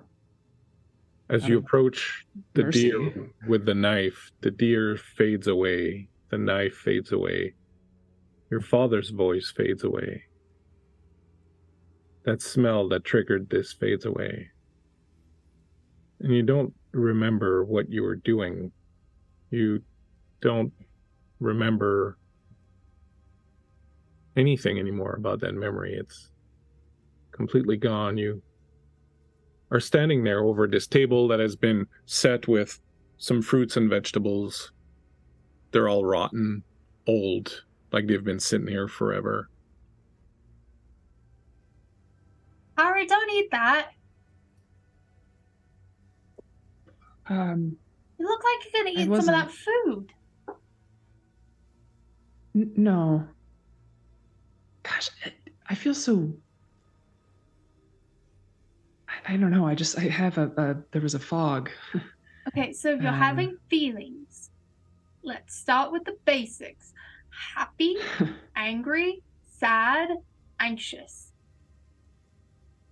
Lower end of the spectrum there. I feel like oh God, I've forgotten something. And I remember that forgetting things is a thing that is happening here, and so that's rather upsetting. You gotta be kidding me right now.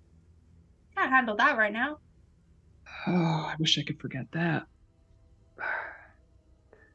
Come, stay close. Let's try not to stray too far from each other.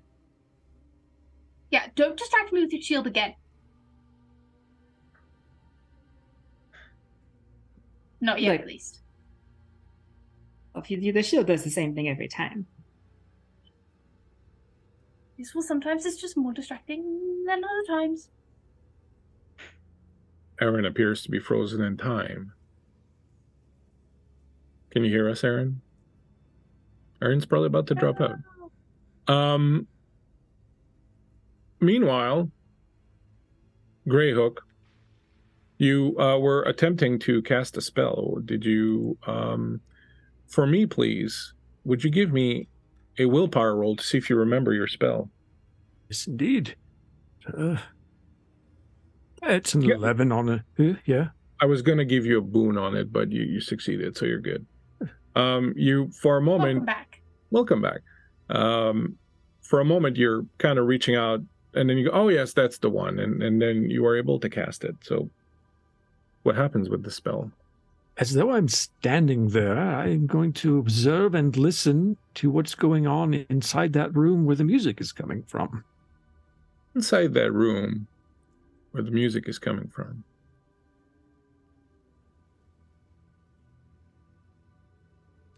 You see, it is a study, perhaps some sort of drawing room or something like that. There are bookshelves, old, moldy, rotting books all around, some old furniture, also a fireplace that is cold, and a ginormous organ, very girthy. And sitting at this organ is the strangest looking creature.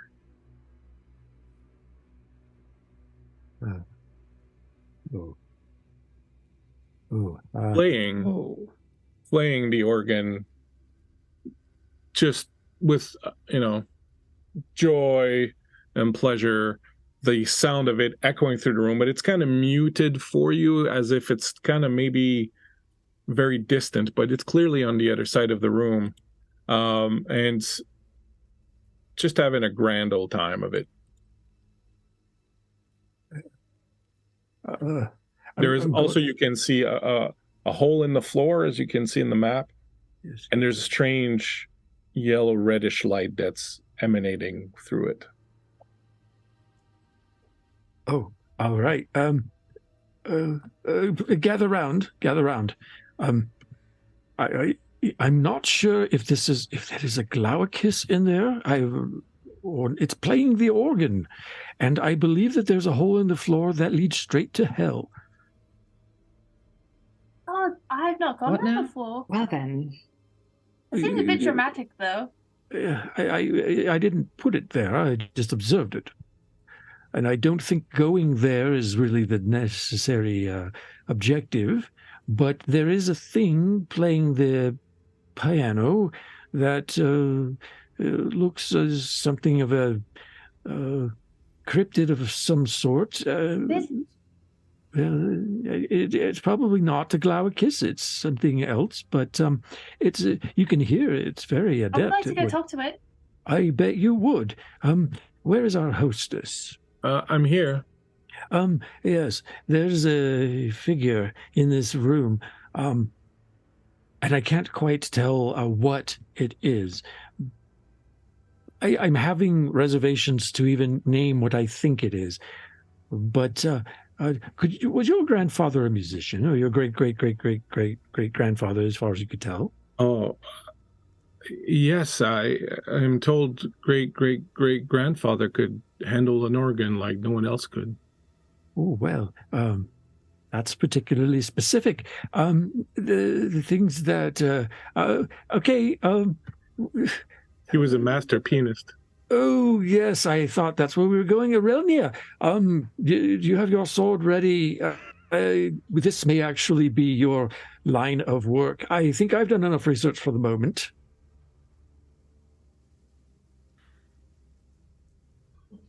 Aurelnia? I think you're being called to action.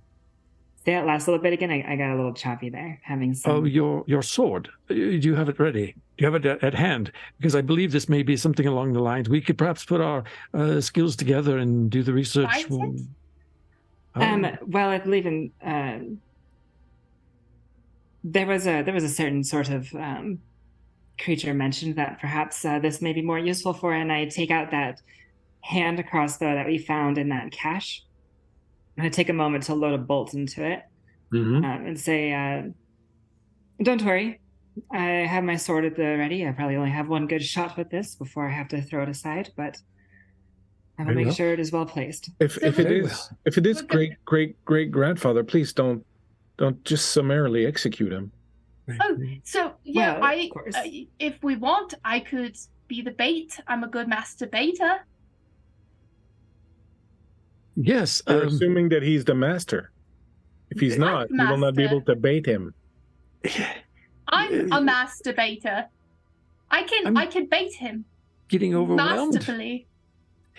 The thing that I'm thinking, because I was the one who's seen what's in the room, is that we should probably approach with caution, be ready to defend ourselves, and if it is the master, you wish to bait him, it's up to you at that point. But we should probably at least bring the family together and figure out if there's some more than what's going on here. But I can tell you right now that the creature that is in there playing the organ, who is handling that organ so masterfully, is not what I would have expected to see. Ah, good with the fingers. So it seems. I'm just going to open the door, and Luminita goes over and throws the door open and steps Here in we and go. goes, great grandfather. I'm Early Gray's walking behind, absolutely entranced, but also a Yeah, little more sh- protection-y. Jimmy on in there too. As you walk into the room with quite a lot of noise and sound and fury in the whole 9 yards, the creature at the piano at the organ doesn't seem to notice. It just keeps playing and playing. And as you walk in, you see he's got a kind of is very focused on what he's doing. And in fact, he seems a little kind of evanescent, as if what you're seeing is maybe more kind of like a memory or something, or a ghostly figure and not actually someone. Can I throw a stone at it? You move into the room, and he takes on, like I said, this kind of strange quality.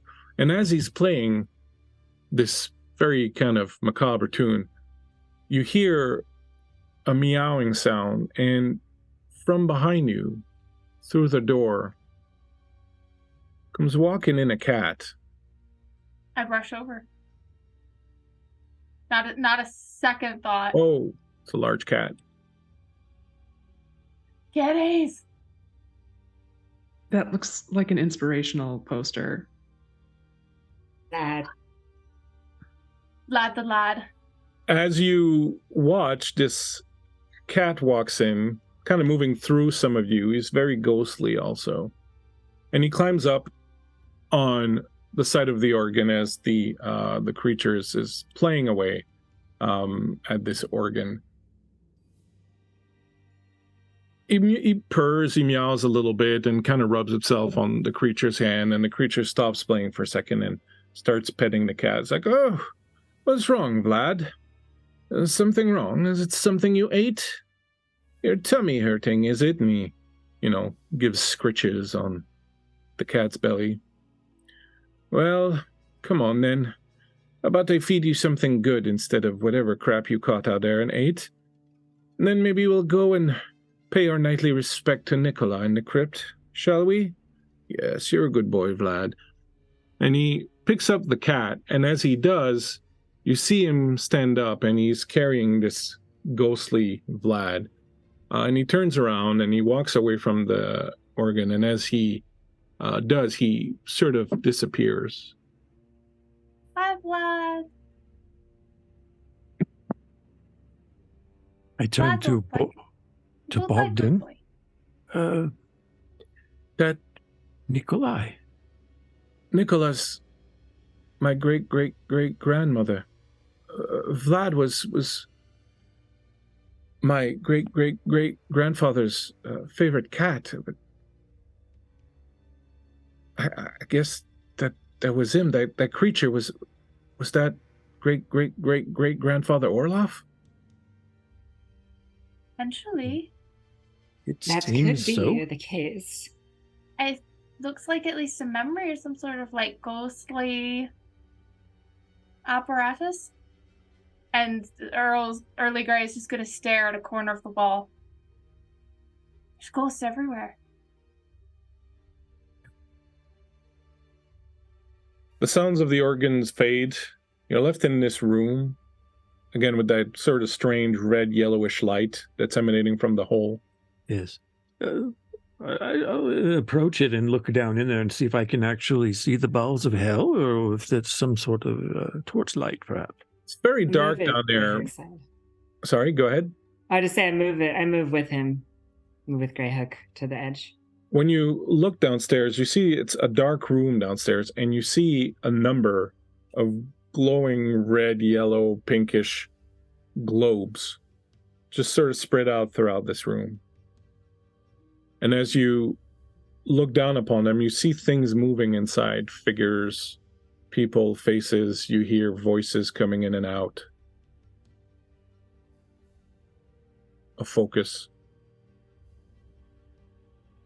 Do I Probably recognize? Yes. Probably better than a portal to hell, I suppose. Oh, well, indeed. That looks There's- different for everyone. As you Suppose. look down, you see Hari. You see Hari in one of these, but she's very young, and she's with her father, and they're looking at this deer that's on the ground and that's moving, and it's in pain, and the father seems to be waiting for Hari to do something, and she's got a knife, but she's looking at this deer that's in pain that she shot, that she didn't hit properly, and she eventually looks at her father and just can't do it, and with a lot of disappointment, he takes the knife and he puts the deer out of his misery and then shakes his head at Hari. And you see this play out for you in one of the little globes. You were quite a pussy as a child. I believe, Arelnia, I believe this may be some sort of artifact of memory. This could be some cachet of where the. It's strange. I imagine. Let me look. Do I happen to see anything I might recognize for myself? You lean in to take a look, and as you do, you hear a loud, ominous crack, and you feel the rotten wood underneath you start to give way. Oh, and no. as you start to go through, Aaron's sort of reaches out and goes to grab you, and as you do, you feel the same thing. The wood underneath your feet cracks and starts to rip apart. The sort of strange tile that's on the ground is just going through, and very suddenly, the four of you are pulled down through this cracking floor, down into the room below. You land in this strange room filled with all these glowing bulbs.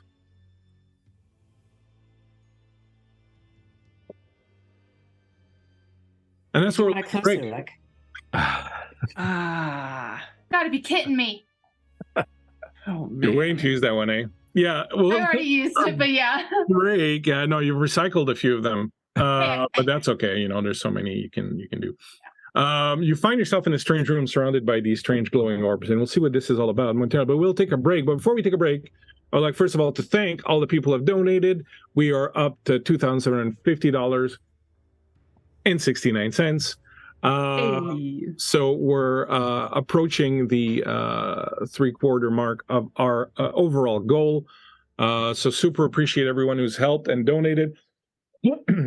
We are still working on the Heroes of Greyhawk incentive. If we raise $500 in just this episode, the Heroes of Greyhawk will all level up to level 5.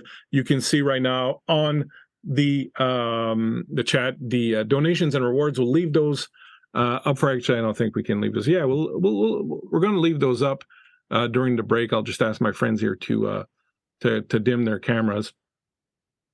We'll leave these up for y'all to see. If you want to get involved, please go for it. Donate, help out a good cause, help out these players. We will, as soon as we come back, draw our first prize for tonight, which is a PDF copy of Dragonbane. There'll be another one at the end of the night, as well as a few other things. So we will do that as soon as we come back from the break. Meanwhile, get up, stretch your legs, hydrate, do all the good stuff, and we'll be back in 5-10 minutes. We'll see you soon. Yes. Thank you very much.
bring us back. Let's go back to this stream, and we will draw the Dragonbane PDF amongst everyone who has donated so far tonight. We will draw a Dragonbane PDF. We'll have another one and a few more things at the end of the stream, so don't go away. I was saying tomorrow, or Phoenix Iwaki's channel, Candlekeep Mysteries with One Shot Roulette. Saturday morning, Phandelver and Below, followed by The Walking Dead right here and Blade Runner right here. And finally, Seeds of Destruction on Sunday, GM Shiv, where we will give the wrap up and have the grand prize giveaway.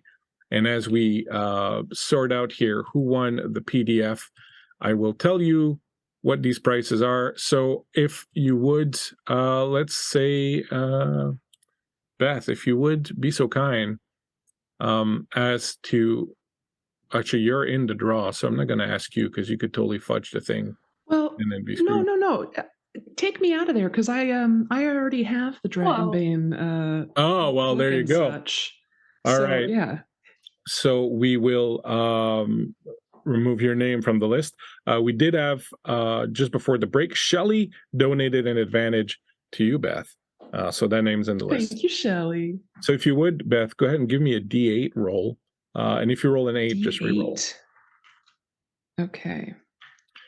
Yes, Phandelver and Below will be with special guest Minnesota Muse, who is one of on the production team here, a member of Guild Superior, playing with Phoenix Iwaki. What number did we get, Beth? Well, I got an 8, but you said to Then you roll again re-roll. then? Yes. Yes. So we've got a 6. Lucky number 6. Oh, sorry. Hold on with that. Uh-oh. All right.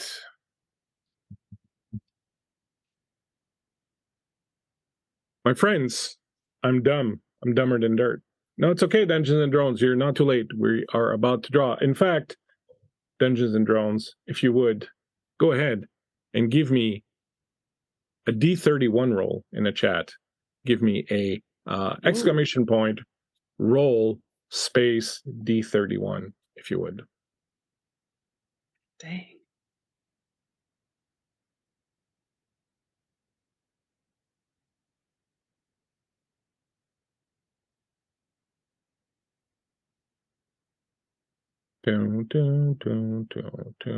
No, sorry, you have to write exclamation mark, ROLL, then a space, then D31.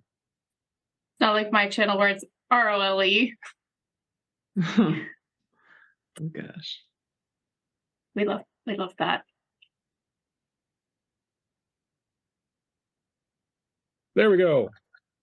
We got it. Number 26. Number 26. It's a good number. Or not. Same thing, same. All over the place. 8. All right. 8. Finally, 10 people have won this prize so far. And the last person to get it.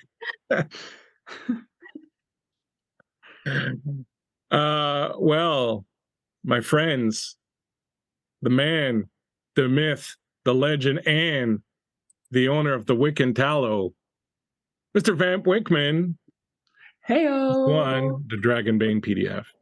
Vamp, Congratulations! Congratulations. we'll be in touch and let you know. We have a few more giveaways tonight. We have another Dragonbane PDF, and we have some Hero Forge goodies. So don't despair. Don't go away. We'll have more stuff. Vamp Wickman wins the Dragonbane. Big winner. Absolutely. All right, let's dive back into this, and we'll finish off the draws at the end of the game. We have another Dragonbane PDF, and some Hero Forge goodies. So we'll get to that after the game. My friends, you were just about to walk out of here live when suddenly the floor gave way, which in fact happened in the very last game that we ran together. I don't know if you remember, but the floor gave out and you fell through.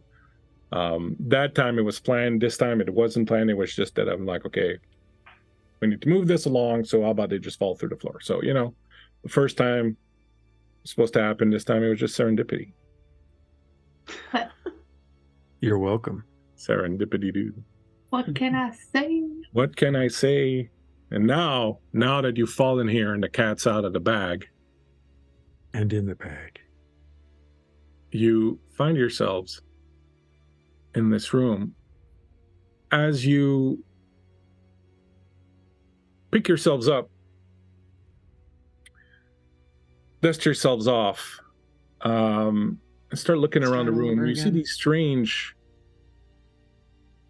globes, multitudes of colors. I mean, your characters have no clue what a TV is, but if you can think of like a globe TV, this is basically what you're seeing. You're seeing images from people's lives, different things happening. Some of them are, just daily things. Others are a little bit perhaps more cringe, and others a bit more embarrassing, but there's a variety of them. And as you approach these things and look into them, you see them change, and each of them start to offer you things that you remember from your own lives. What do you see as you gaze into these little orbs? Are you guys seeing stuff in these? Mine's just rolling with fog.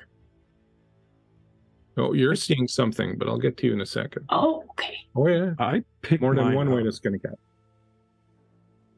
Yeah. It was the day that I graduated with my very small class from wizardry lessons. You may think that was a long time ago, but not necessarily. This is some sort of scrying magic, I think.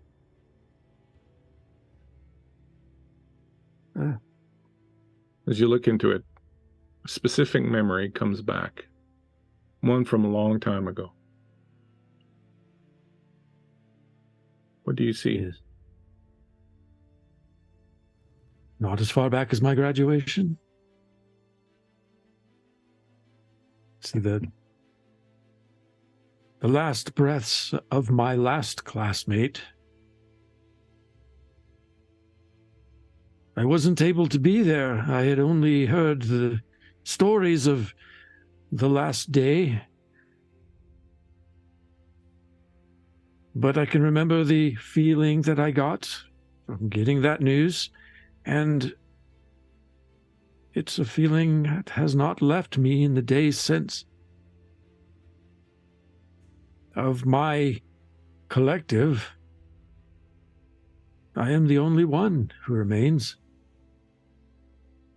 And here I see what it was. But I remember thinking it would have been like had I been able to be there.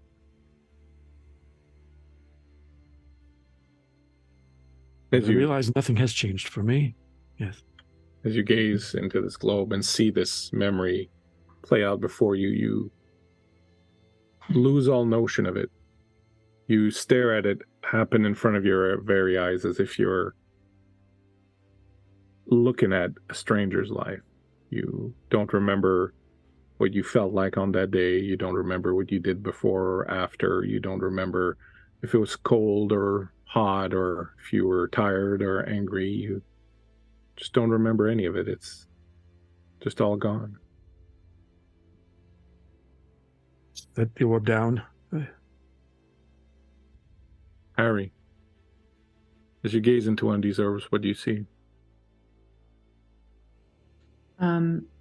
I see myself with my father again, but a bit younger than what was in the other orb that I can't recall.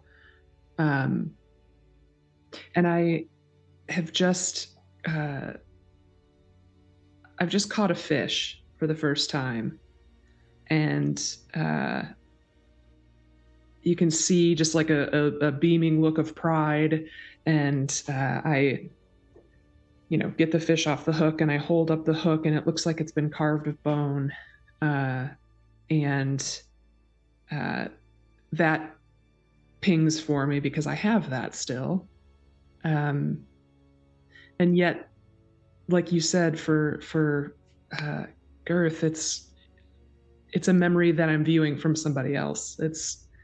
I know it's me, and I recognize my father, and the circumstances aren't unrealistic, but it does feel separate from myself. What was the elf knight see as she gazes into this orb? Ponders her orb. There's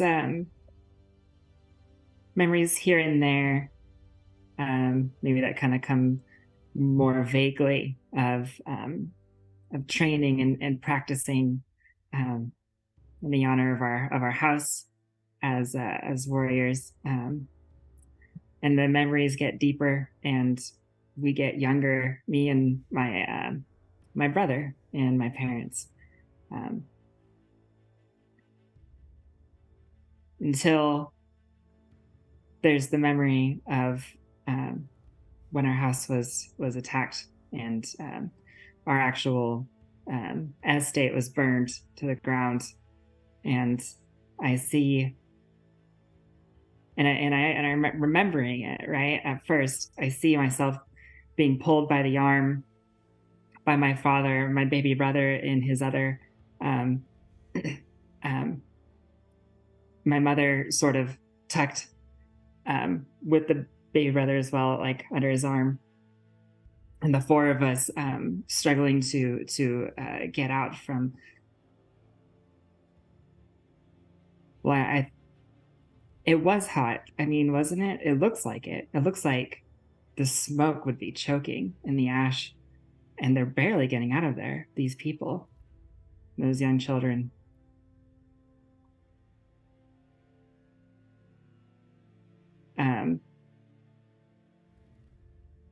Just like whoever they are. Yeah, whoever they are, it is a narrow situation they managed to escape from, and it looks like it must have been quite awful. And like smoke on the wind, these memories just disappear, fly away, leaving behind a void, a hole, a darkness that is impenetrable. Meanwhile, in the corner, playing with catnip, you see something strange and different. Earl Grey, you're back as you were earlier, on the floor somewhere, crawling maybe. You're moving through a dungeon, an old, decrepit place made of stone. You squeeze through a hole in the wall, like cats can do, and you find yourself in a strange room. It has these great metal coffins lined up against walls. There's a smell of death and blood in here, and some dark presence, and you pad through very silently. You climb up on one of these metal sarcophagi that's just lying there, and when you look down into it, you can see that there's someone inside. And you move to the next one, and you see there's someone inside also. And when you move around to all of them, you see that each of these sarcophagus is filled with a living being who is dying slowly. You pad off, go back through the little hole in this memory. You go back through the little hole, go outside where a bunch of cats are hanging out and waiting. You go to them, you tell them what you saw. The lot of them start to move, going back inside the house. This wave of cats. And they all come down into a room, and at the center of this room is this one cat that you recognize. You recognize him from earlier in the memory you saw with Count Orloff. You recognize Vlad, who sits there very regally in the center of the whole thing. And as you look at him and clean your nose, I'm sneezing so much and my allergies are just like all over the place. are you okay? Oh, I've sneezed so many times tonight, man. My brain is just like, Do you need a break? no, we're good. Keep going. You approach this figure, this cat, and you look at him, pleading, imploring. And you can tell something's not right with him. There's something wrong. He's not the cat he used to be. There's a darkness behind his eyes. There's a deep, dark shadow somewhere inside of him.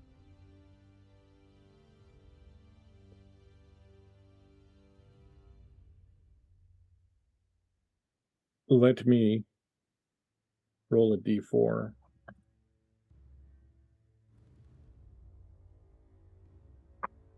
You, Aaron, there's pain. Your entire body's filled with pain. You feel as if there are metal spikes that are crushing down into your body. Every joint, every bit and piece of your body aches. You smell blood in your nose. Suddenly, through an eye hole, over your eyes, there's like a hole in whatever's encircling you. You see this old, strange face with long, bat-like ears, dark purple mottled skin, fangs that just drip down through from the upper reaches of the mouth, and he's like, "I hope you're still alive." And he leans back, and you hear this sound of metal tearing and just falling apart, and suddenly you can breathe again as this Iron Maiden that you were lying in is busted open. The spikes rip out of your body.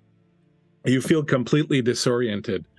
There in front of you stands Count Orloff, and he says, "I hope you've got some strength left in you. We have to get your friends now." And he helps you out of there, and he pulls you, and the spikes that were on the bottom part of this Iron Maiden just kind of rip out of you. As he helps you out of there, you can see on the table in the middle of the room your equipment, your shield, your weapons, things of that nature.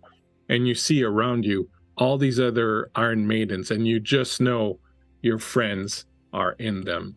You are in this room on the map.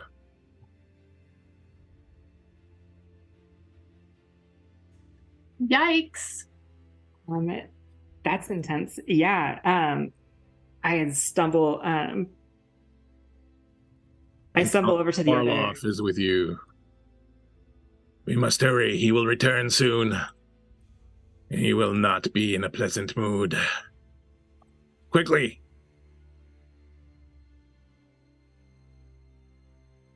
Yeah. What do you want to do? So your gear is on this, your gear is on some of these tables here. But then you can clearly see that there are also some of these Iron Maidens that are filled with your friends. Yeah, first thing I say will weakly in between winces, the others, we have to get them out. Yes. Get your things. I will get your friends. He's coming. I nod, and then I gear up then while he gets the others. He moves up. Harry, you're in the same situation. These spikes are pressing down on you. There's some under you. You're bleeding from everywhere. Suddenly, this nightmarish face looks down at you and goes, "I'm not sure this one's still alive." And then you hear metal rip as Count Orloff rips the cover off of your Iron Maiden. The spikes pulled out of you. You can see they're old and rusty. You're probably going to get tetanus. It's just horrible. Yeah. As he pulls out of there, and then he reaches in and grabs you and goes, "Come on, now time to sleep on the job." And he pulls you out. The spikes rip out of your body. He drops you down on the ground, and quickly he moves across as you can see in front of you, Arelnia putting on her armor and grabbing her shield. Orloff runs over here. He looks down at you, Ty, and he goes, this one's dead. And he leaves and runs over to the other side. I'm not dead. Oh, sorry. Not You dead looked yet. really old and desiccated. I thought you might have been one of the old ones that have been here forever. Comes back, rips the top off of this thing. Your old brittle bones are like Just lacerated by these things as he pulls you out. And he's like, can you stand on your own, old man? Here, there's a stick here. You can use this. And he gives you it's something. my- And really, it's not a stick. It's a femur or something. It's really terrible. I'll use it to right myself. He runs over here. And he looks down and goes, I don't think we should free this one. She may be in league with the rest of them. Oh, no, Ah, ah. she's with us. She's with us. We need her too. Can you hear him? Margoth. The shadow demon is coming. He's coming. Prepare yourselves. And he rips open the Iron Maiden that's holding you, and pulls you out of there. He looks at you. You seem familiar if we met before. I don't know. Maybe? All right, well, if we survive this, sort this out. Throws you down. He goes over and then he rescues his great-great-great-granddaughter from there. Doesn't recognize her, of course. But my friends, you arrive at the middle. You start equipping yourself, putting your gear on. And again, Orloff goes, huh. He's coming. Argoth. Arm yourselves. You're in for the fight of your lives. No quarters. The door to the crypt opens slowly. I know what's gonna happen.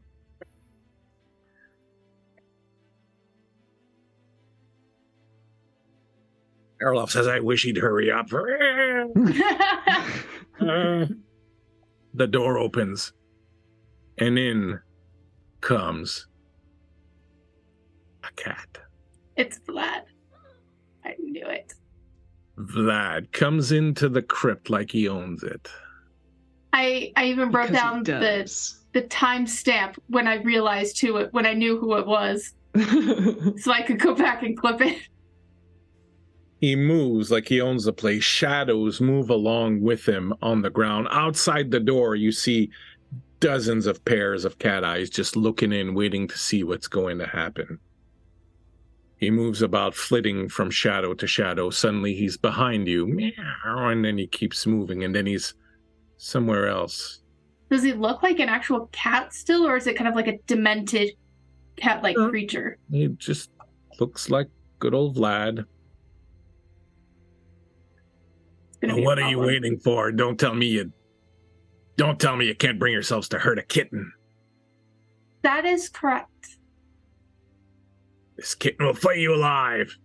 He'll eat your flesh and grind your bones to make his bread. Well, he's not actually going to do that because he's a cat. But he's going to kill you. And he's going to drag your souls back to his world where you will be tortured forever and ever. Look, have a I think question. you're just being a little bit dramatic. All right, well, how about we kill him and then figure out if I'm being dramatic or if you're all dead. No, Let's skin that's the at least cat. a no from me. What is that insight thing? See what that I have? happens. Insight. I will not attack a cute creature unless it tries to kill me first. It's my rule, especially in video games. Look at Vlad. He's so cute, too. I know! I know. Sure. He looks like one of my cats when she was a kitten. Oh no. Well, you're going to have to fight him. Make me. okay. I Oh. can. What was your question, Ty? Insight, that insight trade good. One of the things we got from the magic stash on the street. Yeah, I'm going to tell you in a second. Insight. If you talk a while with another person, you can roll awareness to determine whether that person is telling the truth. So not that useful here. I mean, you could use it on Orloff. Maybe Orloff is lying. That's what I want to do. All right. Unfortunately, Orloff is not lying to you. So I'm like, Especially the part about right. how it's going to hurt and he's going to kill you and do terrible things to you. I look over God. at Early and I say, Early, I've just had an insightful conversation with Orloff. And I have to inform you that he's absolutely telling the truth. Everyone, kill that cat.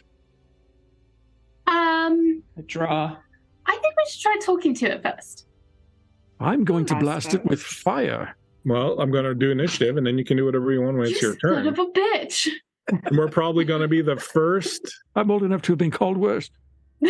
stream ever I'll think of something. to kill a kitten for charity. Yes. My I hate friends, this. my friends, it's not a kitten; it's a demon.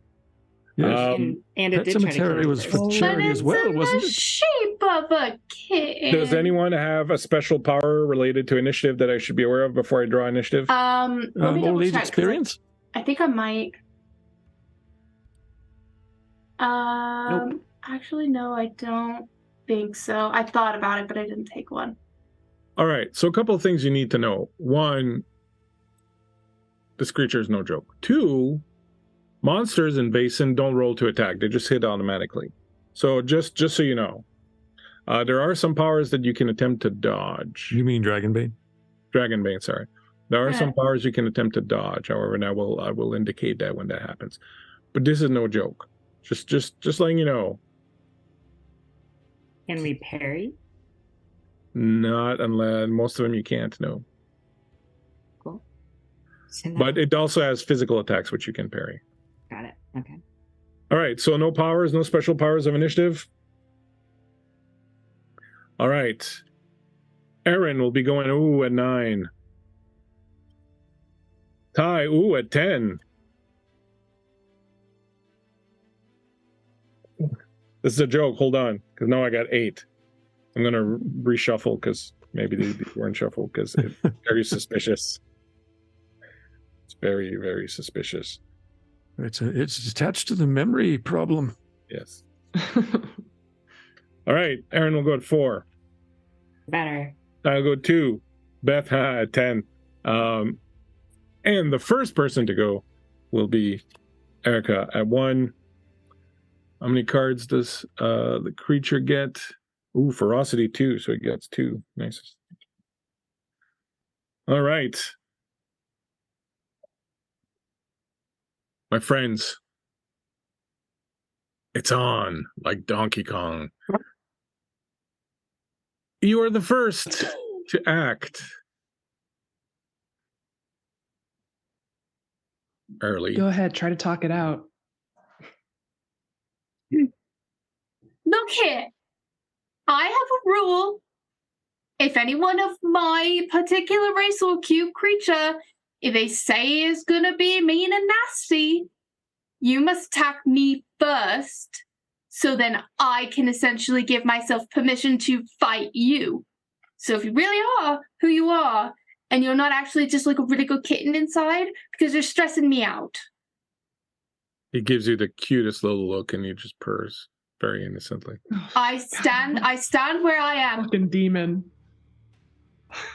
You stand where you are. Ty, what do you do? I place my hand on the shoulder of the knight, the elvish knight, Erelnia, and I protect her with a spell of Protector. And so any magical spells against thee shall be reduced by 1 power, or magical attacks by a creature shall be reduced in damage by a single die. Excellent. And then I say, Agatha, and play a bit of a fiddle tune. Very nice. Thank you. Very nice. Nice. At 4, the elven knight in question, Erelnia, I'm going to step up, like, sort of in front of everybody with the shield up and that crossbow over the top, and just say, I hope you're right, or this is going to be a memory I'm going to want to forget. And I'm going to shoot the cat with the crossbow. Go for it. Oh, man. Ooh, except for I got my helmet on. That's fine. We'll just do it anyway. Oh, that's a demon. I mean, literally and metaphorically. Yes, it is.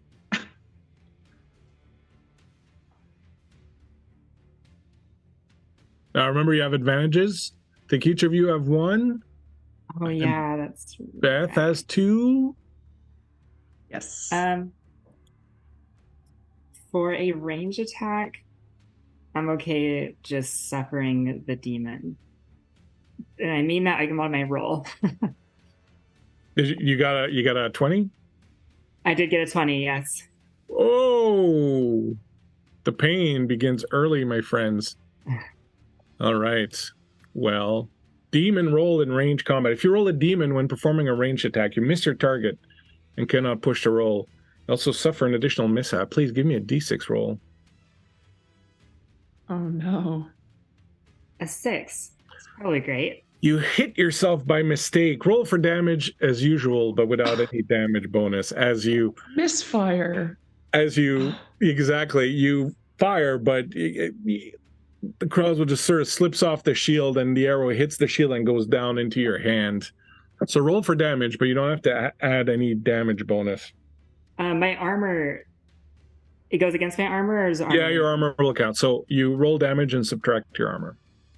Yeah, okay, cool. So I do block, it does deflect off my plate, luckily. Excellent, but you feel pretty sheepish.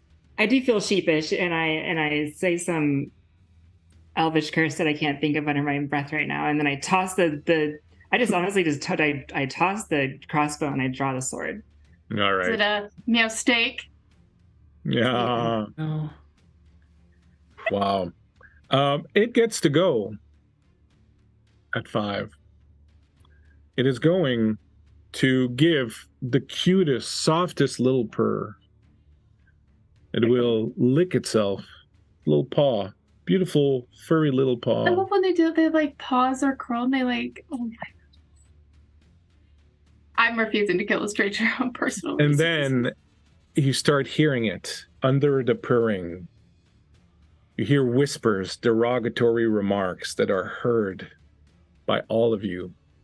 All of you are suddenly struck by doubt and become disheartened. You gain the condition disheartened, which means that any roll related to that attribute will be at a bane.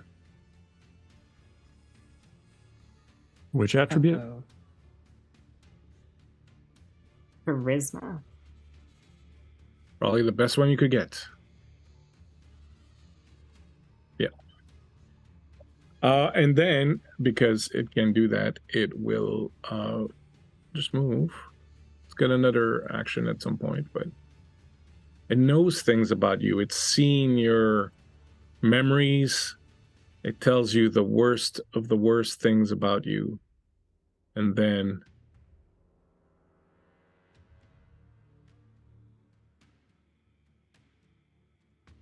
it jumps and lands behind you. Mm. And it gets to go again at 8. As it gets 2 actions. What? And this time, as it jumps, the demon's pitch black form embraces an opponent and plunges them in total darkness. Let us see who it will target. This fucking guy. Oh my God. Yeah, Philostopheles. Yeah.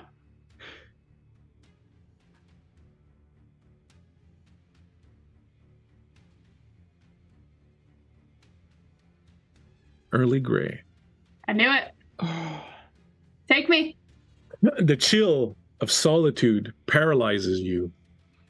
You suffer a fear attack and become completely cold and chilled right through the very core of your body, and I will tell you exactly what that does to you here in a second. Pardon me, but are you for real? Yeah, I am.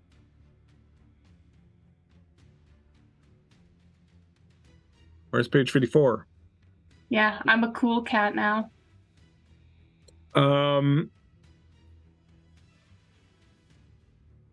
It was so good. It wasn't even an eye roll. It was just a full head roll. You will lose right now Yep.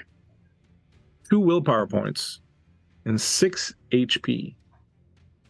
Oh, Yep. Every round after this one, you have to make a bushcraft roll to succeed unless you have a blanket or something like that. And if you don't, you'll take these damage again. The problem with this damage is that it cannot be healed by anything except magic.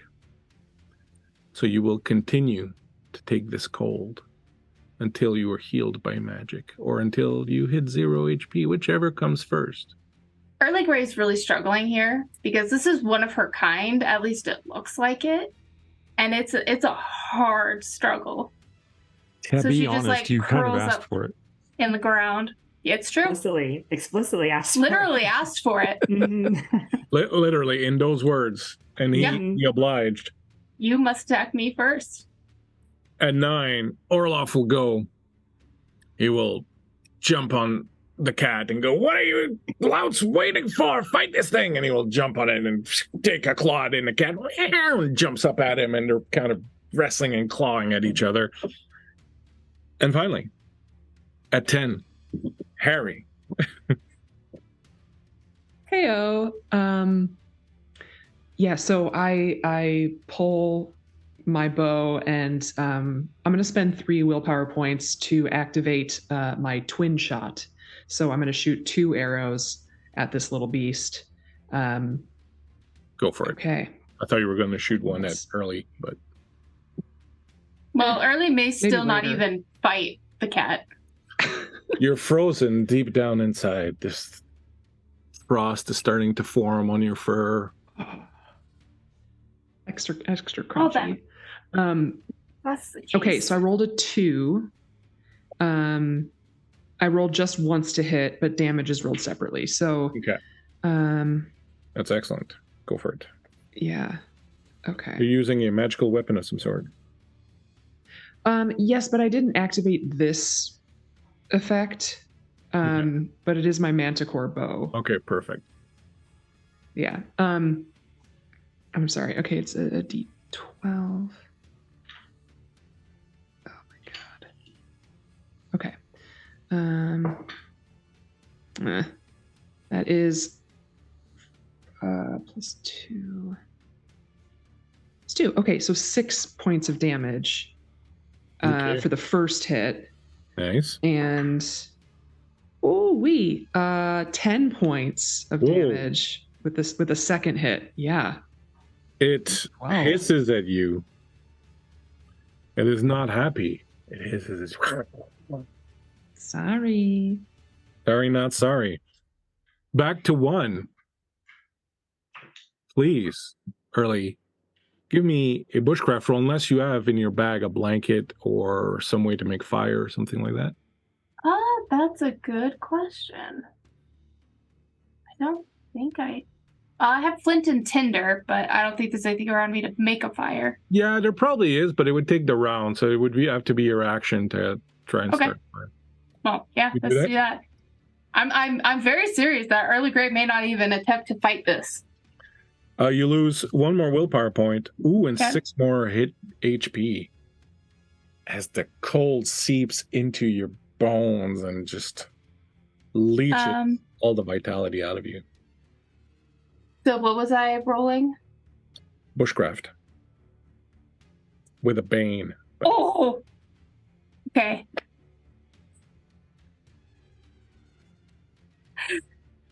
It was a 3 and a 4, and bushcraft is 5. Oh, nice. Very good. I've never been so happy to roll so bad. All right, excellent. So you actually don't take the damage that I just gave you. So Okay. about 6 hit points and 1 willpower. No, I won't do it. As you start breaking down one of the weapon racks there and pull out your flint and tinder and start trying to get a fire going. Ty. I am going to spend 4 willpower to hurl a power 2 fireball at the demon from hell. Ooh, is that going to hit Orloff also? I don't know, but I'm desperate. Fair. Fair enough. Do I need to roll to actually... Yeah, give me 1 strike? second.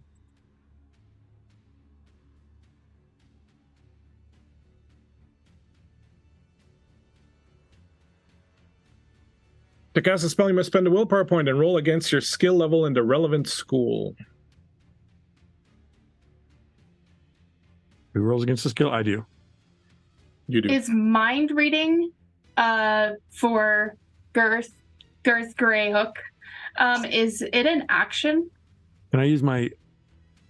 Yeah, he has to cast a spell for that. Oh, I'm going to push this. I rolled a 15 versus 14.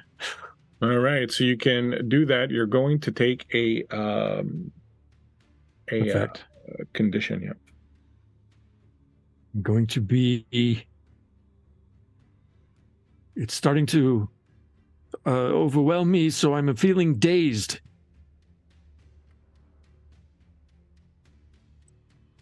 No, my God. It's a 19. You have an Unbelievable, advantage. right? You do have an advantage kicking around. Yeah. Okay, I will use that too if I can. Go for it. Nope, I rolled another 19. No way. Jeez, Man, if this was chances D&D, are- you'd How about be the rocking. dice just failing me? We said before the game Yes, started. You rolled your ones. That's true. Yeah. rolled You them up. fire this fireball. It just whooshes past the cat and just explodes against the back wall.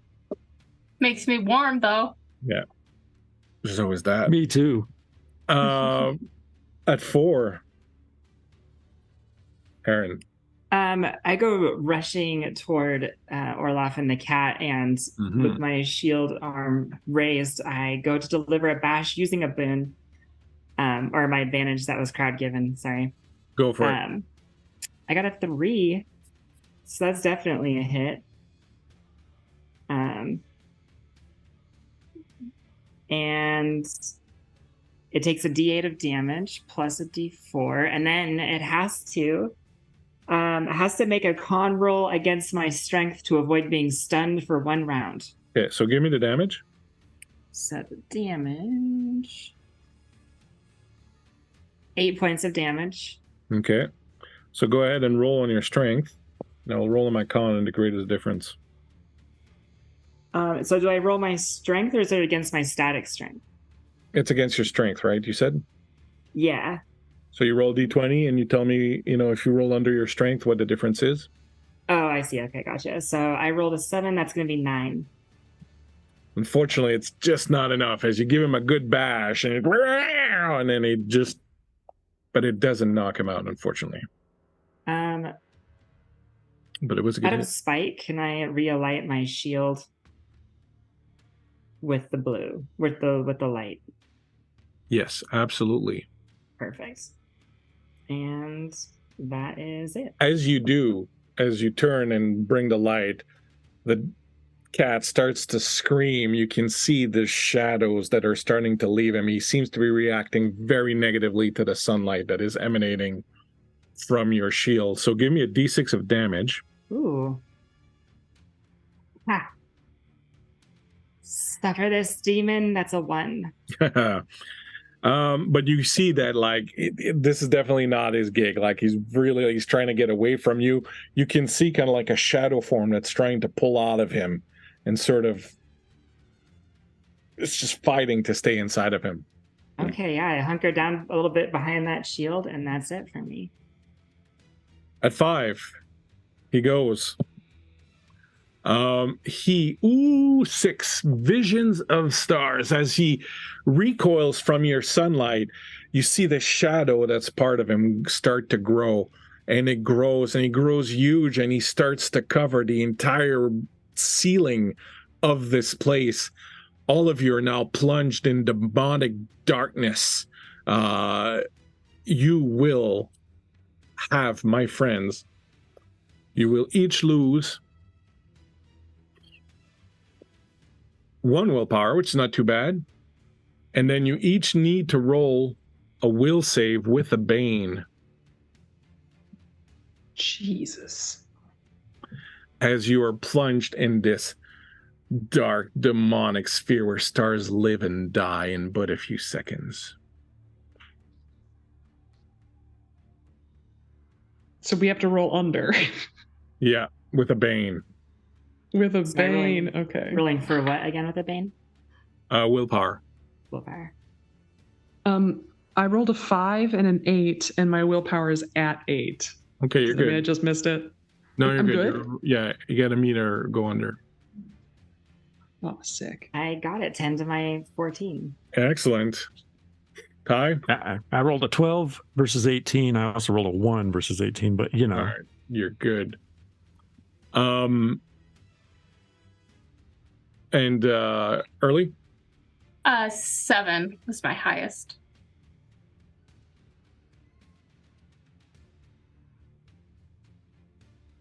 What's your willpower?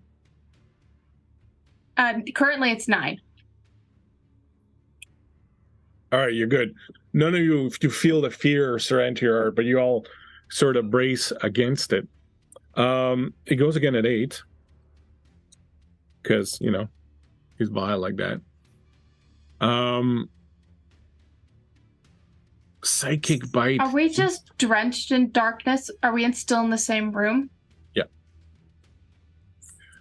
The monster turns, opens its mouth huge and wide, and he's going to bite, Erin, because she's right there, and she just put some sun on him.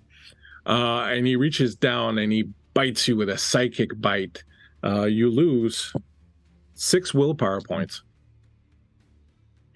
You are blinded, Erin. Does the protector do anything against that? Oh, the protector. Yeah, absolutely. So first of all, I'll say you lose half those willpower points when you come back from, you're about to drop from the Zoom call here, Erin, and that's fine. But remind me that she takes only half. And then I'll give her a bane on the a boon on the roll to not be blind. That's awesome. And 10. Death. Okay. I can't see anything. Is that what's happening? No. So you are in darkness? darkness. You can see. You're not blinded, but there's just basically like this Okay. darkness of the ceiling that's just Sure. oppressive and sort of comes down in. Yeah. Seeing that this is escalating, I'm going to shoot again with my Manticore bow, but I'm going to spend 3 willpower points to use its special ability, which allows it to cast Spike Rain. Ooh. And it will, as I shoot, it explodes in a rain of steel. And yeah, so let's see. Let's see if I hit here. Okay.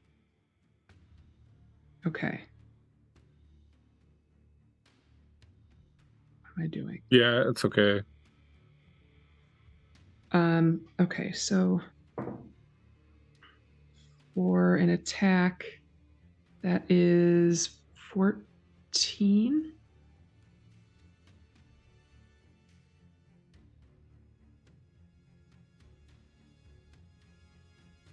Damage? I don't roll to hit, do I? Yes, you Am I roll just- under your bow skill. Oh, okay. Yes. Okay. Yes.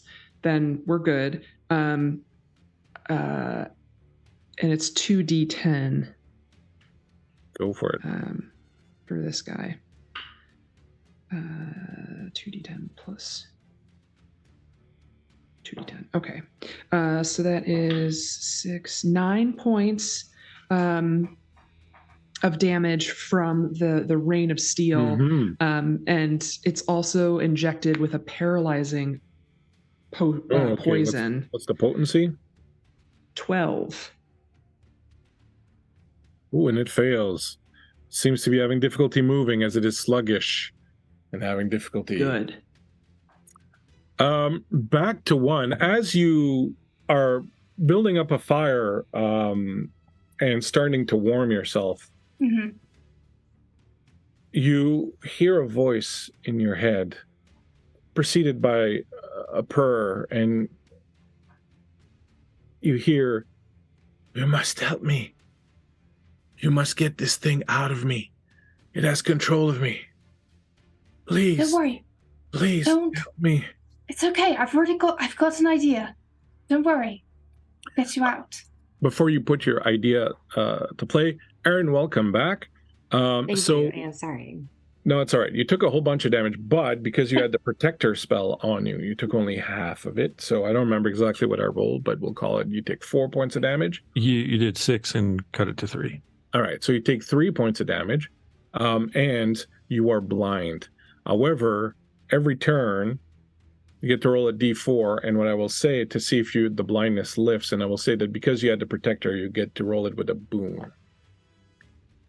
Okay. Okay, so for now you are blind as darkness has completely enveloped you. Rude but understandable.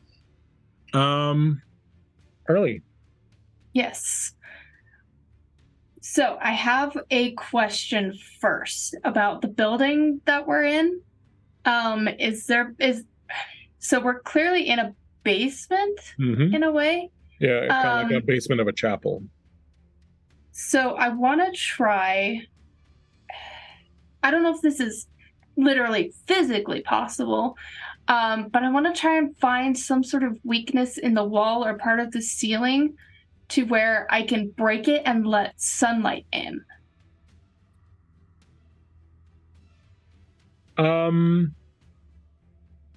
That's very interesting. Give me, like, I'm picking up what you're dropping. Just want to find a way for you to do it. Yeah.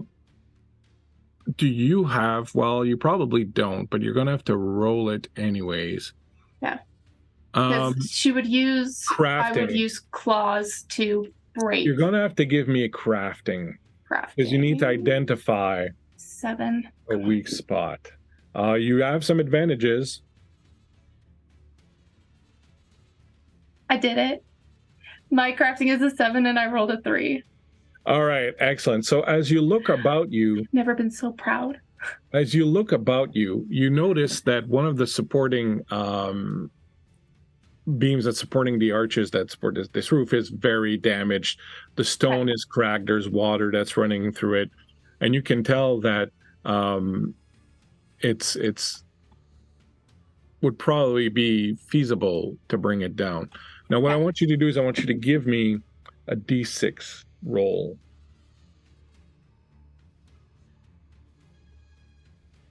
That's a 5. All right, so starting here, that's 1, 2, 3, 4.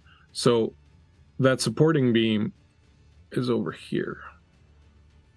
Okay, so not far from me. No, you can move and get there, and you can start attacking it. Yes. Go ahead and give me your attack roll. Okay. And then I'm going to be using my claws because I can get a second attack. Perfectly fine. Okay, that was an 11. Is that under your whatever skill you're using to fight? I think I said you could use daggers or brawl. Daggers or brawl? Yes, it is, because those are 14. Yeah. Yeah, because I have to use brawling for the claws, and that's just barely under. So you go Wolvie Berserk style on this thing, and you just start clawing away at it and just ripping out chunks. The rest of you feel the place start to shake. You see stonework starting to fall down. There's dust that's raining down on top of you. Water starts rushing in over where Early is, and she just keeps bashing and smashing at this. and a good chunk of this is falling. You realize it's probably going to come down quite soon. Just saying, you're seeing that happen. Excellent, very good. Next up at 2 is Ty. Early's gonna just shout, "Light, light!" Yeah, yes. Okay. I am going to bring the fireball back to bear and throw it at that wall instead of the creature. Again? Yes, but at the wall. Are you Where telling me you Early is. missed again? No, I didn't miss. Oh, you're going to shoot the wall where... I'm going to shoot the wall. Yes. That's an 11 against 14. That's perfectly fine. The fireball explodes, stone cracks from the heat, starts to melt, the roof starts to cave in. So give me a evade roll, if you would, Early, because now there's stonework that's just raining down on top of you. Evade. Oh, I got a high evade. I matched it. All right, that's good enough as you manage to kind of bounce back and not get crushed by any of the falling stonework. Would have been my honor. As you do that, the light starts to come in. Let me do this here.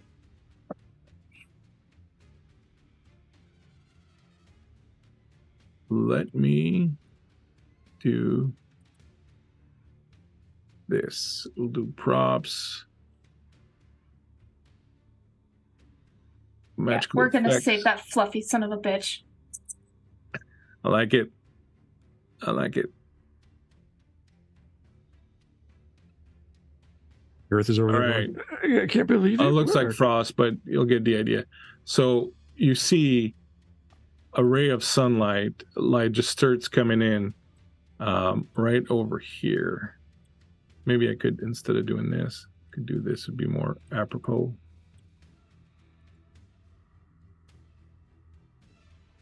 All right, you see this huge thing of light just coming down right in that circle there.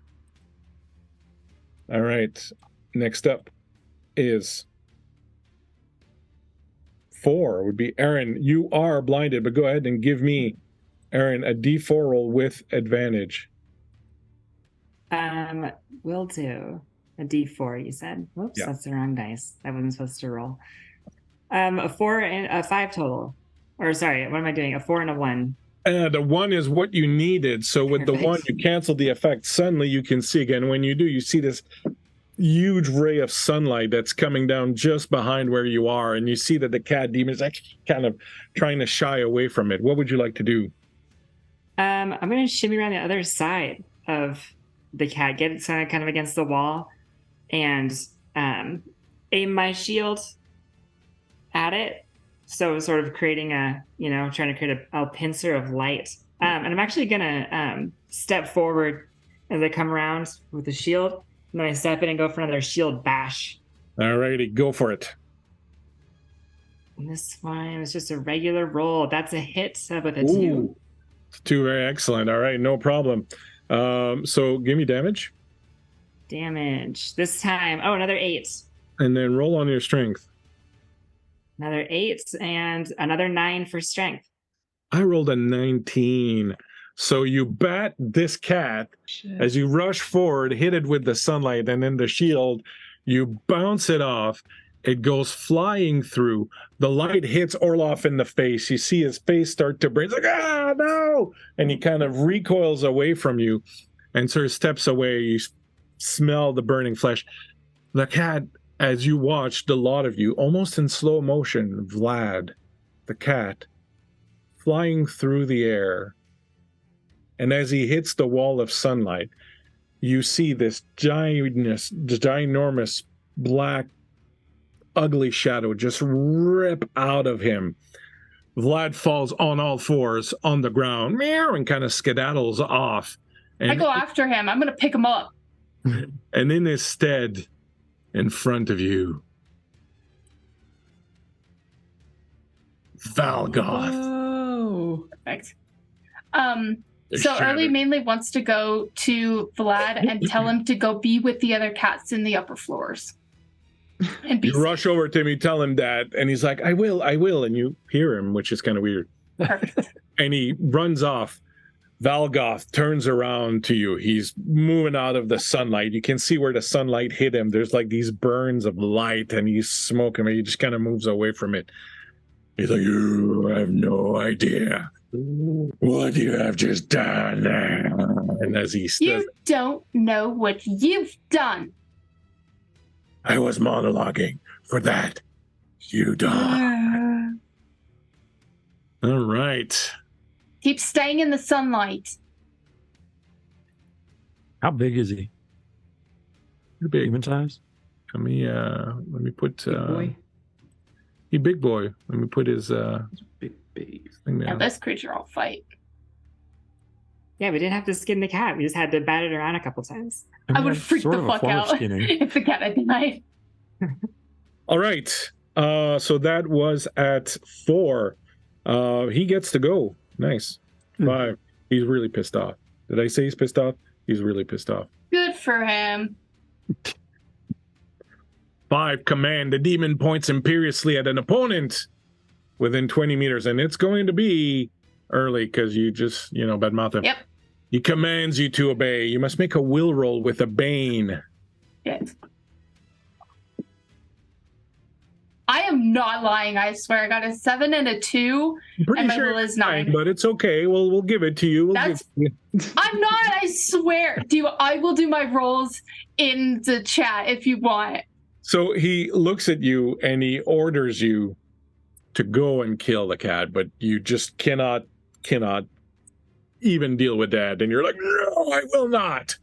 And you stand up to him as he's like, that usually works. And so Because you're At 8. weak. at 8, he'll take his second action. Let's try it again. He rolled a 5 again. And he'll say, well, if you will not go after that dastardly cat, perhaps somebody else will. And he looks around and he will see who's closest to him. You, old man. I see you have magic in your veins. I command you to use your magic against her. And he points at the cat. I can actually shut it back up. So give me a will check with a bane. I'm going to use my magical mindset to resist that effort, you idiot. And will with a bane. That's oh no. I'm going to sarcasm it to death. I rolled. Or sass. What are they called? What's the one called? Oh, a demon. And what's the that's 20 a- called? No, a one's a dragon. It's a critical success. I The rolled 20's a demon. I rolled a dragon and a demon. Oh, unfortunately for you, my friend, as Of it course was I did. with the bane, you have to use the demon. So terrible things. Actually, that's probably good because it's probably going to save. Oh no, sorry, that was the will check. So you totally. So he will order you to fireball Early. So go ahead and cast fireball. Don't worry, I can't hit anything that's moving. Except when I get a 2 on 14. Oh no. As this fireball launches from his hands and just speeds up towards you and crashes into you. Give us some damage. 9. I'm at 2 HP. 9 damage as your fur is completely singed and the fireball just blasts you back. Thanks for the validation, Early. And you are on the ground smoking. The demon's, oh Weren't you just God, I frozen? told you. Yeah. So I'll take the ice off because I'm melted now. Yep. Yeah, at least you're warm now. And go ahead, my friend, Hurley. Yep. Harry, sorry. Oh yes. Okay. So I'll move a little bit to get in position, and then I'm going to use 3 more willpower points to twin shot this mofo. Go for it. Okay. Let's do. Okay. So, what's my bows? Okay, yes, my bow is 14. So that's good. And then with the twin, we'll roll them separately. D12.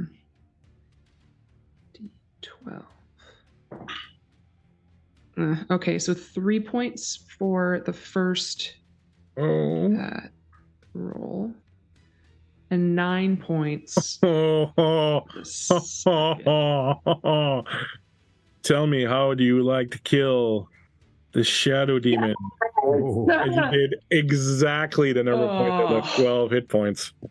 Holy shit. Okay. I release these two arrows at the same time. And as they like go to pierce it, it's a shadow creature. You'd think it wouldn't be able to make purchase, but you see the arrows like slow down within the form of this creature. And it sort of like implodes on itself a bit, and then disappears. Move. And as you hit him, the shadow falls to the ground, and you can see that it's receding and getting smaller. And he's like, I will return. And then he disappears. Fuck off. Hari, we've hardly even had an opportunity to speak, and yet I see you standing tall. Well done. I feel like I know you better. I'm glad you're a part of our group. I should have spoken with you many more times. Sorry, Early. Yeah, He's just standing there, just fizzling. Patches of fur are just dark or burnt off, and hair grows back. Don't worry. Don't worry, you might lose yours at some point. Illuminita goes over to her great-grandfather and kneels down to him. He's like, great-great-grandfather, you don't know me. I'm Illuminita. I'm your great-great-great-granddaughter. And he's like, I can vouch for that. I am in terrible pain, but to see you brings a boon to my heart. I am sorry for all the pain that I have caused the people here. I didn't mean to. It was her. Minerva. You see, I've been sustaining myself by taking just what memories I need to get by. I'm what's called a memnivore vampire. I don't drink blood. I drink memories. I've been taking just little bits here and there, just enough to get by. And unfortunately, when I attempted to take some from Minerva, she was already infested with this shadow creature. And, well, he used the opportunity to come into me. And, of course, I was able to resist, but my poor Vlad, who was in the room with me at the time, was not as equipped to resist the force. Persuasive.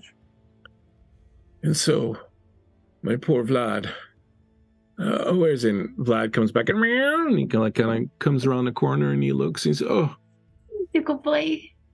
He comes over. Thank you for the subscriptions. I'm seeing them pop up on the screen. Thank you so much. Wow, Vlad, that's a real weird thing to say. Yeah, Vlad comes around and he goes over to Orloff, and Orloff says, you're such a good boy, Vlad. I'm so sorry you went through this. And I think I've found someone better suited than I to take care of you. And then he looks at his great-great-great-granddaughter, and he's like, would you take Vlad? He's an old boy, but still quite spry, and, well, he needs a better hand than me to take care of him. And he says, yes, of course I will, but what about you, great-great-great-grandfather? He says, I'll be okay in time. I may sleep for a while, but, well, unless your friends here decide to put me out of my misery also. I mean, if you'd like. No, I quite enjoy my life. I don't get to leave this place, but I get to experience the world through the memories of the people.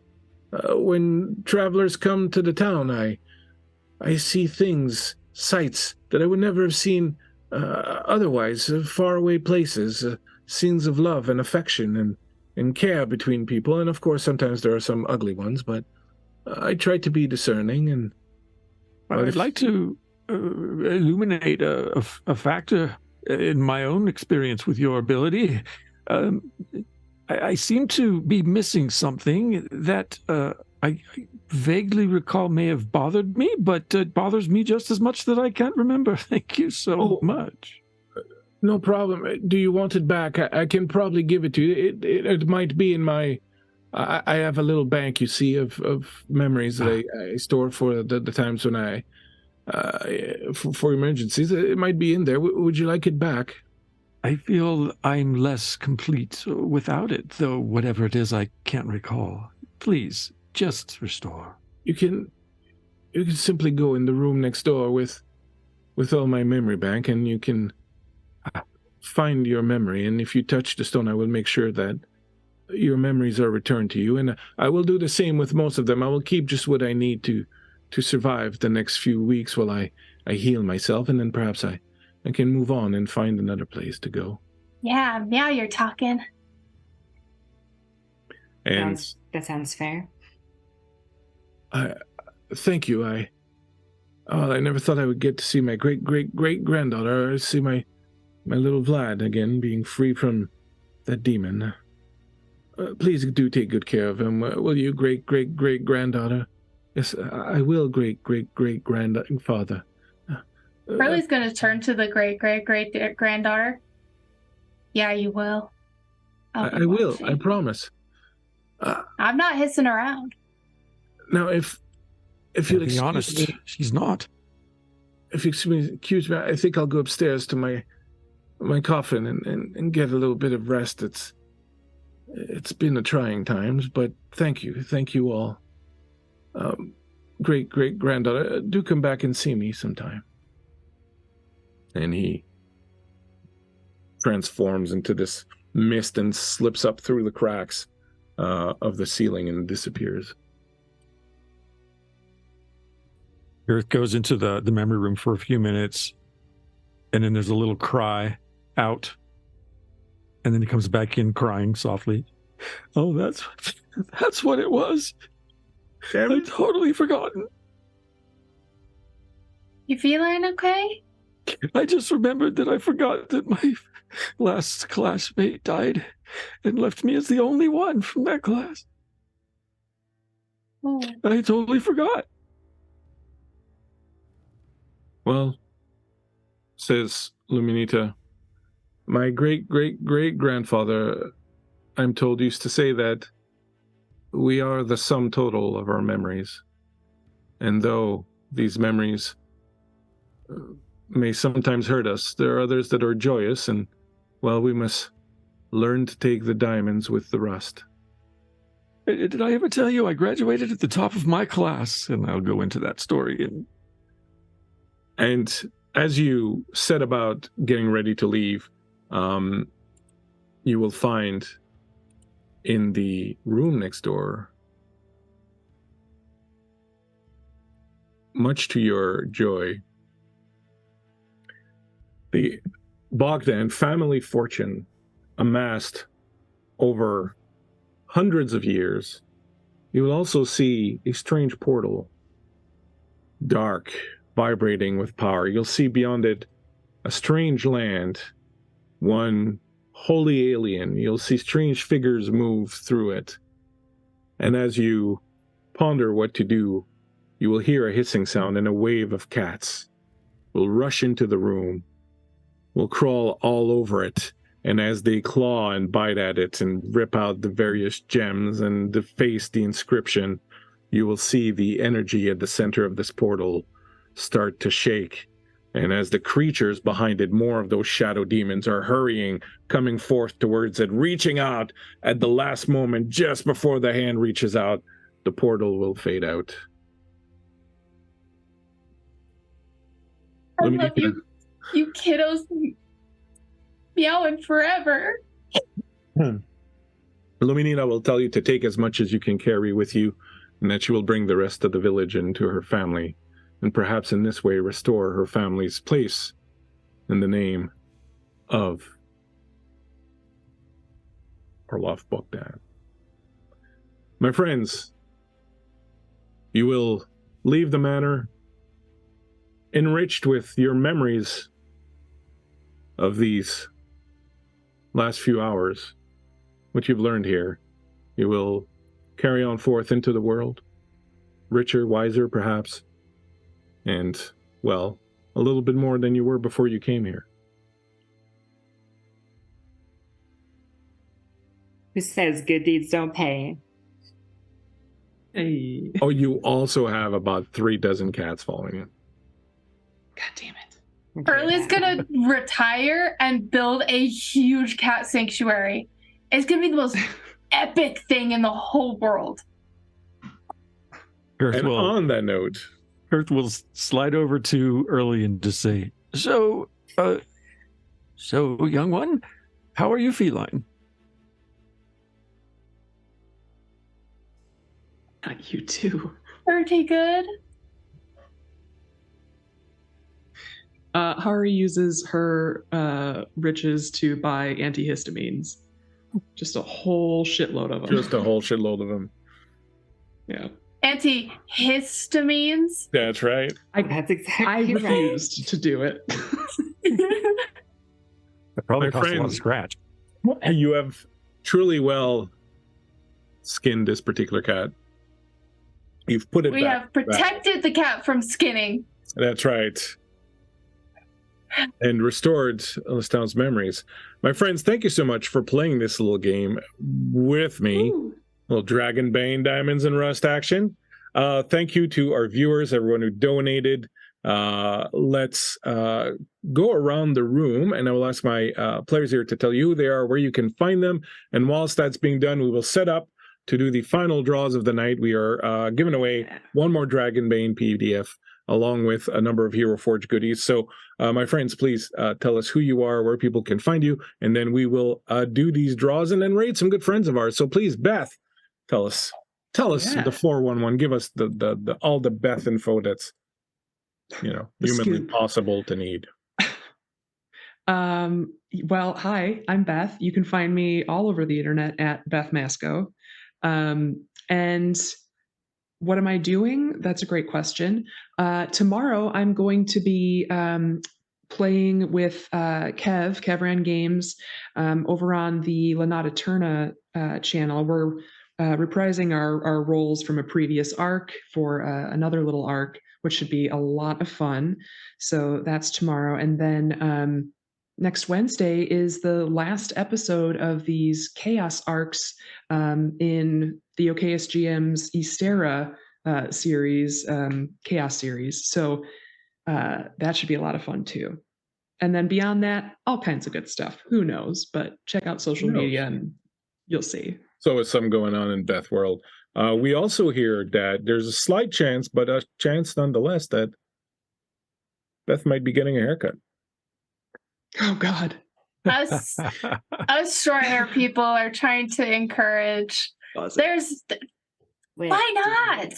There might be some hairstyling coming up in Bethlehem. Oh, God. we can teach you everything. Oh my gosh. Absolutely.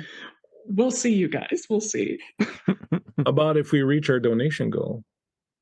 Oh, Jesus Christ. Don't do that to me, man. I don't want to put you under any pressure, but I'm just saying. Honey, I'm gonna use my savings. Well, Beth ponders whether or not to upend her world through a little bit of coiffure. Dungeon Mr. Ty, the man who does not need any sort of coiffing because he is perfectly coiffed at all times. Perfectly. Thank you. I suppose that's true. I don't know if it's true or not, but I am Dungeon Mr. Ty. I am Dungeon Mr. Ty on social media, both on the Blue Sky and on Twitter. But if you go to adventuresling.com, you can just find everything going on over there, including our podcast and updates and news on New of Arden and progress on that to get that finally all wrapped up. That's what's going on there. I don't have anything live stream wise immediately scheduled, but you never know. That comes and goes, and that will show up on the calendar as well at adventureslang.com. Whee! And I was Girth, Greyhook, Morningbane, A hard the man to get around. 50th. Yeah. Oh. Meow. And then Aaron's like, "That's my dad, guys." Yeah, It's my father, everybody. Speaking of Aaron, give us the Aaron 411. The Aaron 401, that's an official thing, I'm sure. Yeah, so I'm findable out there at most social media places as Aaron Dippity Do, because I do things like you can see at adventuresling.com. That is the place where most of what we do is going on, to be honest, because I am terrible at posting on my social medias, and I'm terribly sorry about that. But yeah, check it out. If you want to know what New of Arden's kind of like, if you're like, what even is New of Arden? And I kind of want to look at it, there is a very early version of the game playable on there. A little beta version gives you a little bit of teaser on some lore. It kind of shows off some of the mechanic ideas that we're playing with. It is an original system and it is an original setting. So you can go check it out. You can download some stuff and just kind of get a little insight on what that's like while we continue to cook up the full thing. Yeah, it's adventureslang.com. I'm Aaron Dippity Do, and thanks a lot. No problem. Thank you for showing up here. We've had several New of Arden games here, and it is a fantastic game. So please give these fine folk some support, some love. Check it out. You won't regret it. Thank you for coming back and playing with us, Aaron. Absolutely. And for bringing the light. You were the light of the party. That's right. That's right. Hopefully this is not the last we see of no one remembers that name. You're gonna have to she's gonna need a nickname, because I was like, yeah, and Aaron all the time. I sounds great. yeah. It was a challenge to keep that name functional, but fun nonetheless. Absolutely. Thank you so much. And finally, straight out of the bag, high on catnip, Erica Onduin. That's me. I'm Erica Onduin. I am the creator of the TTRPG channel Roll D5, ROLE D5. And we specialize in playing indie TTRPGs, so we're very excited for your guys' system to come out so we could play it on the channel, have like a 3-shot. I think that would be fantastic. And other than that, we have a game coming up on the 13th, which is Delta Green, and we have a guest GM coming, so we are very excited. I'll be running tech for that, so I'll just be behind the scenes, as well as for me. That's about all I've got going on for now. Trying to figure out what else I have going on. Today's been the lightest week for me ever, and it's been so nice. Like a week or two ago, I had streams like every single night, and it was wild. Kind of where I am right now. I'm like, yeah, it's a lot. But you can find me. I've pretty much moved away from Twitter. I'll send you guys an updated bio thing for Stream Elements. I am now on Threads, where I am most active from pretty much now on. So I'd love to see you there. And if you want Roll D5 to playtest one of your games, or you have a game you suggest that we should play that you want to see, we would love to hear about it. Please let us know. And thanks for thinking of me. Absolutely. Thank you very much for being back with us one more time and bringing, the cat to the party. Yeah, my teeth are sore. Well, you get to get that moment. Yeah. Thank you. So while I tell you all about what's coming, I would like, my friends, I have put in the Zoom chat, I have put the command. So I would like Erica, Beth, and Aaron, please, to each put that command in the chat. So we will draw for our things I will say that in the order they pop up will be the Dragonbane PDF, then the standee, then the whatchamacallit.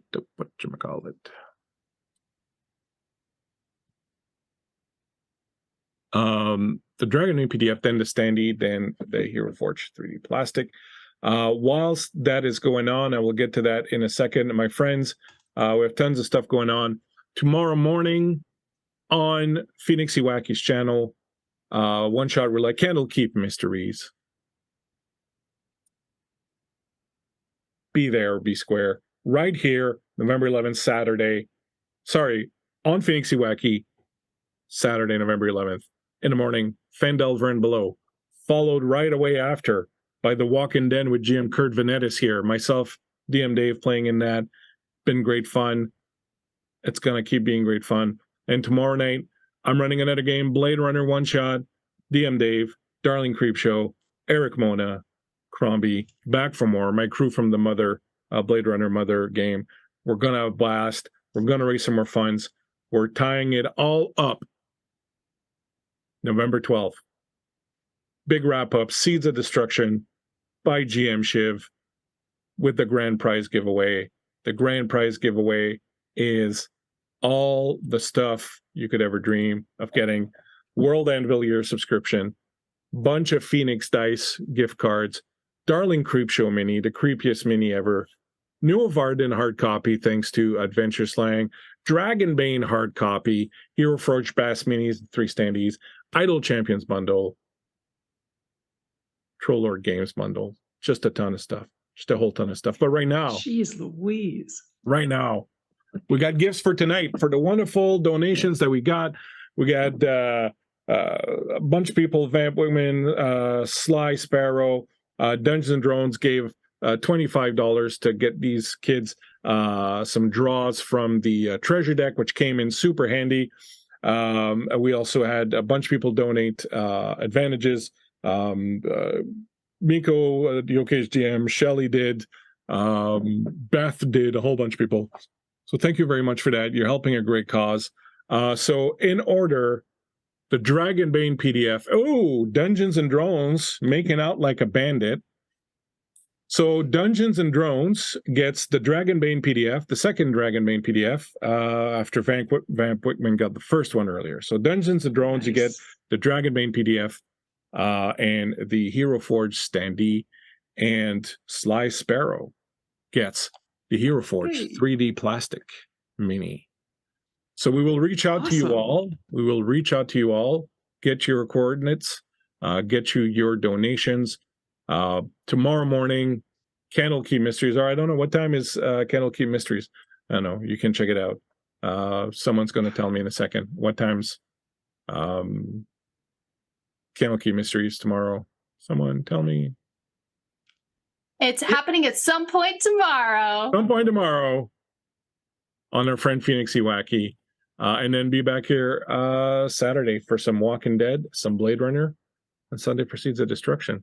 My friends, we are going to raid our good friend Darling Creepshow, who will be playing Saturday in our Blade Runner game.